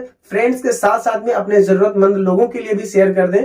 अगर उनका मार्क्स अच्छा आ गया ना इस वीडियो को देखने के बाद में, तो पक्का है कि वो आपको थैंक्स कहने से बिल्कुल चेत नहीं आएंगे। तो चलिए मैं आप लोगों से विदा लेता हूं। जय हिंद, जय भारत।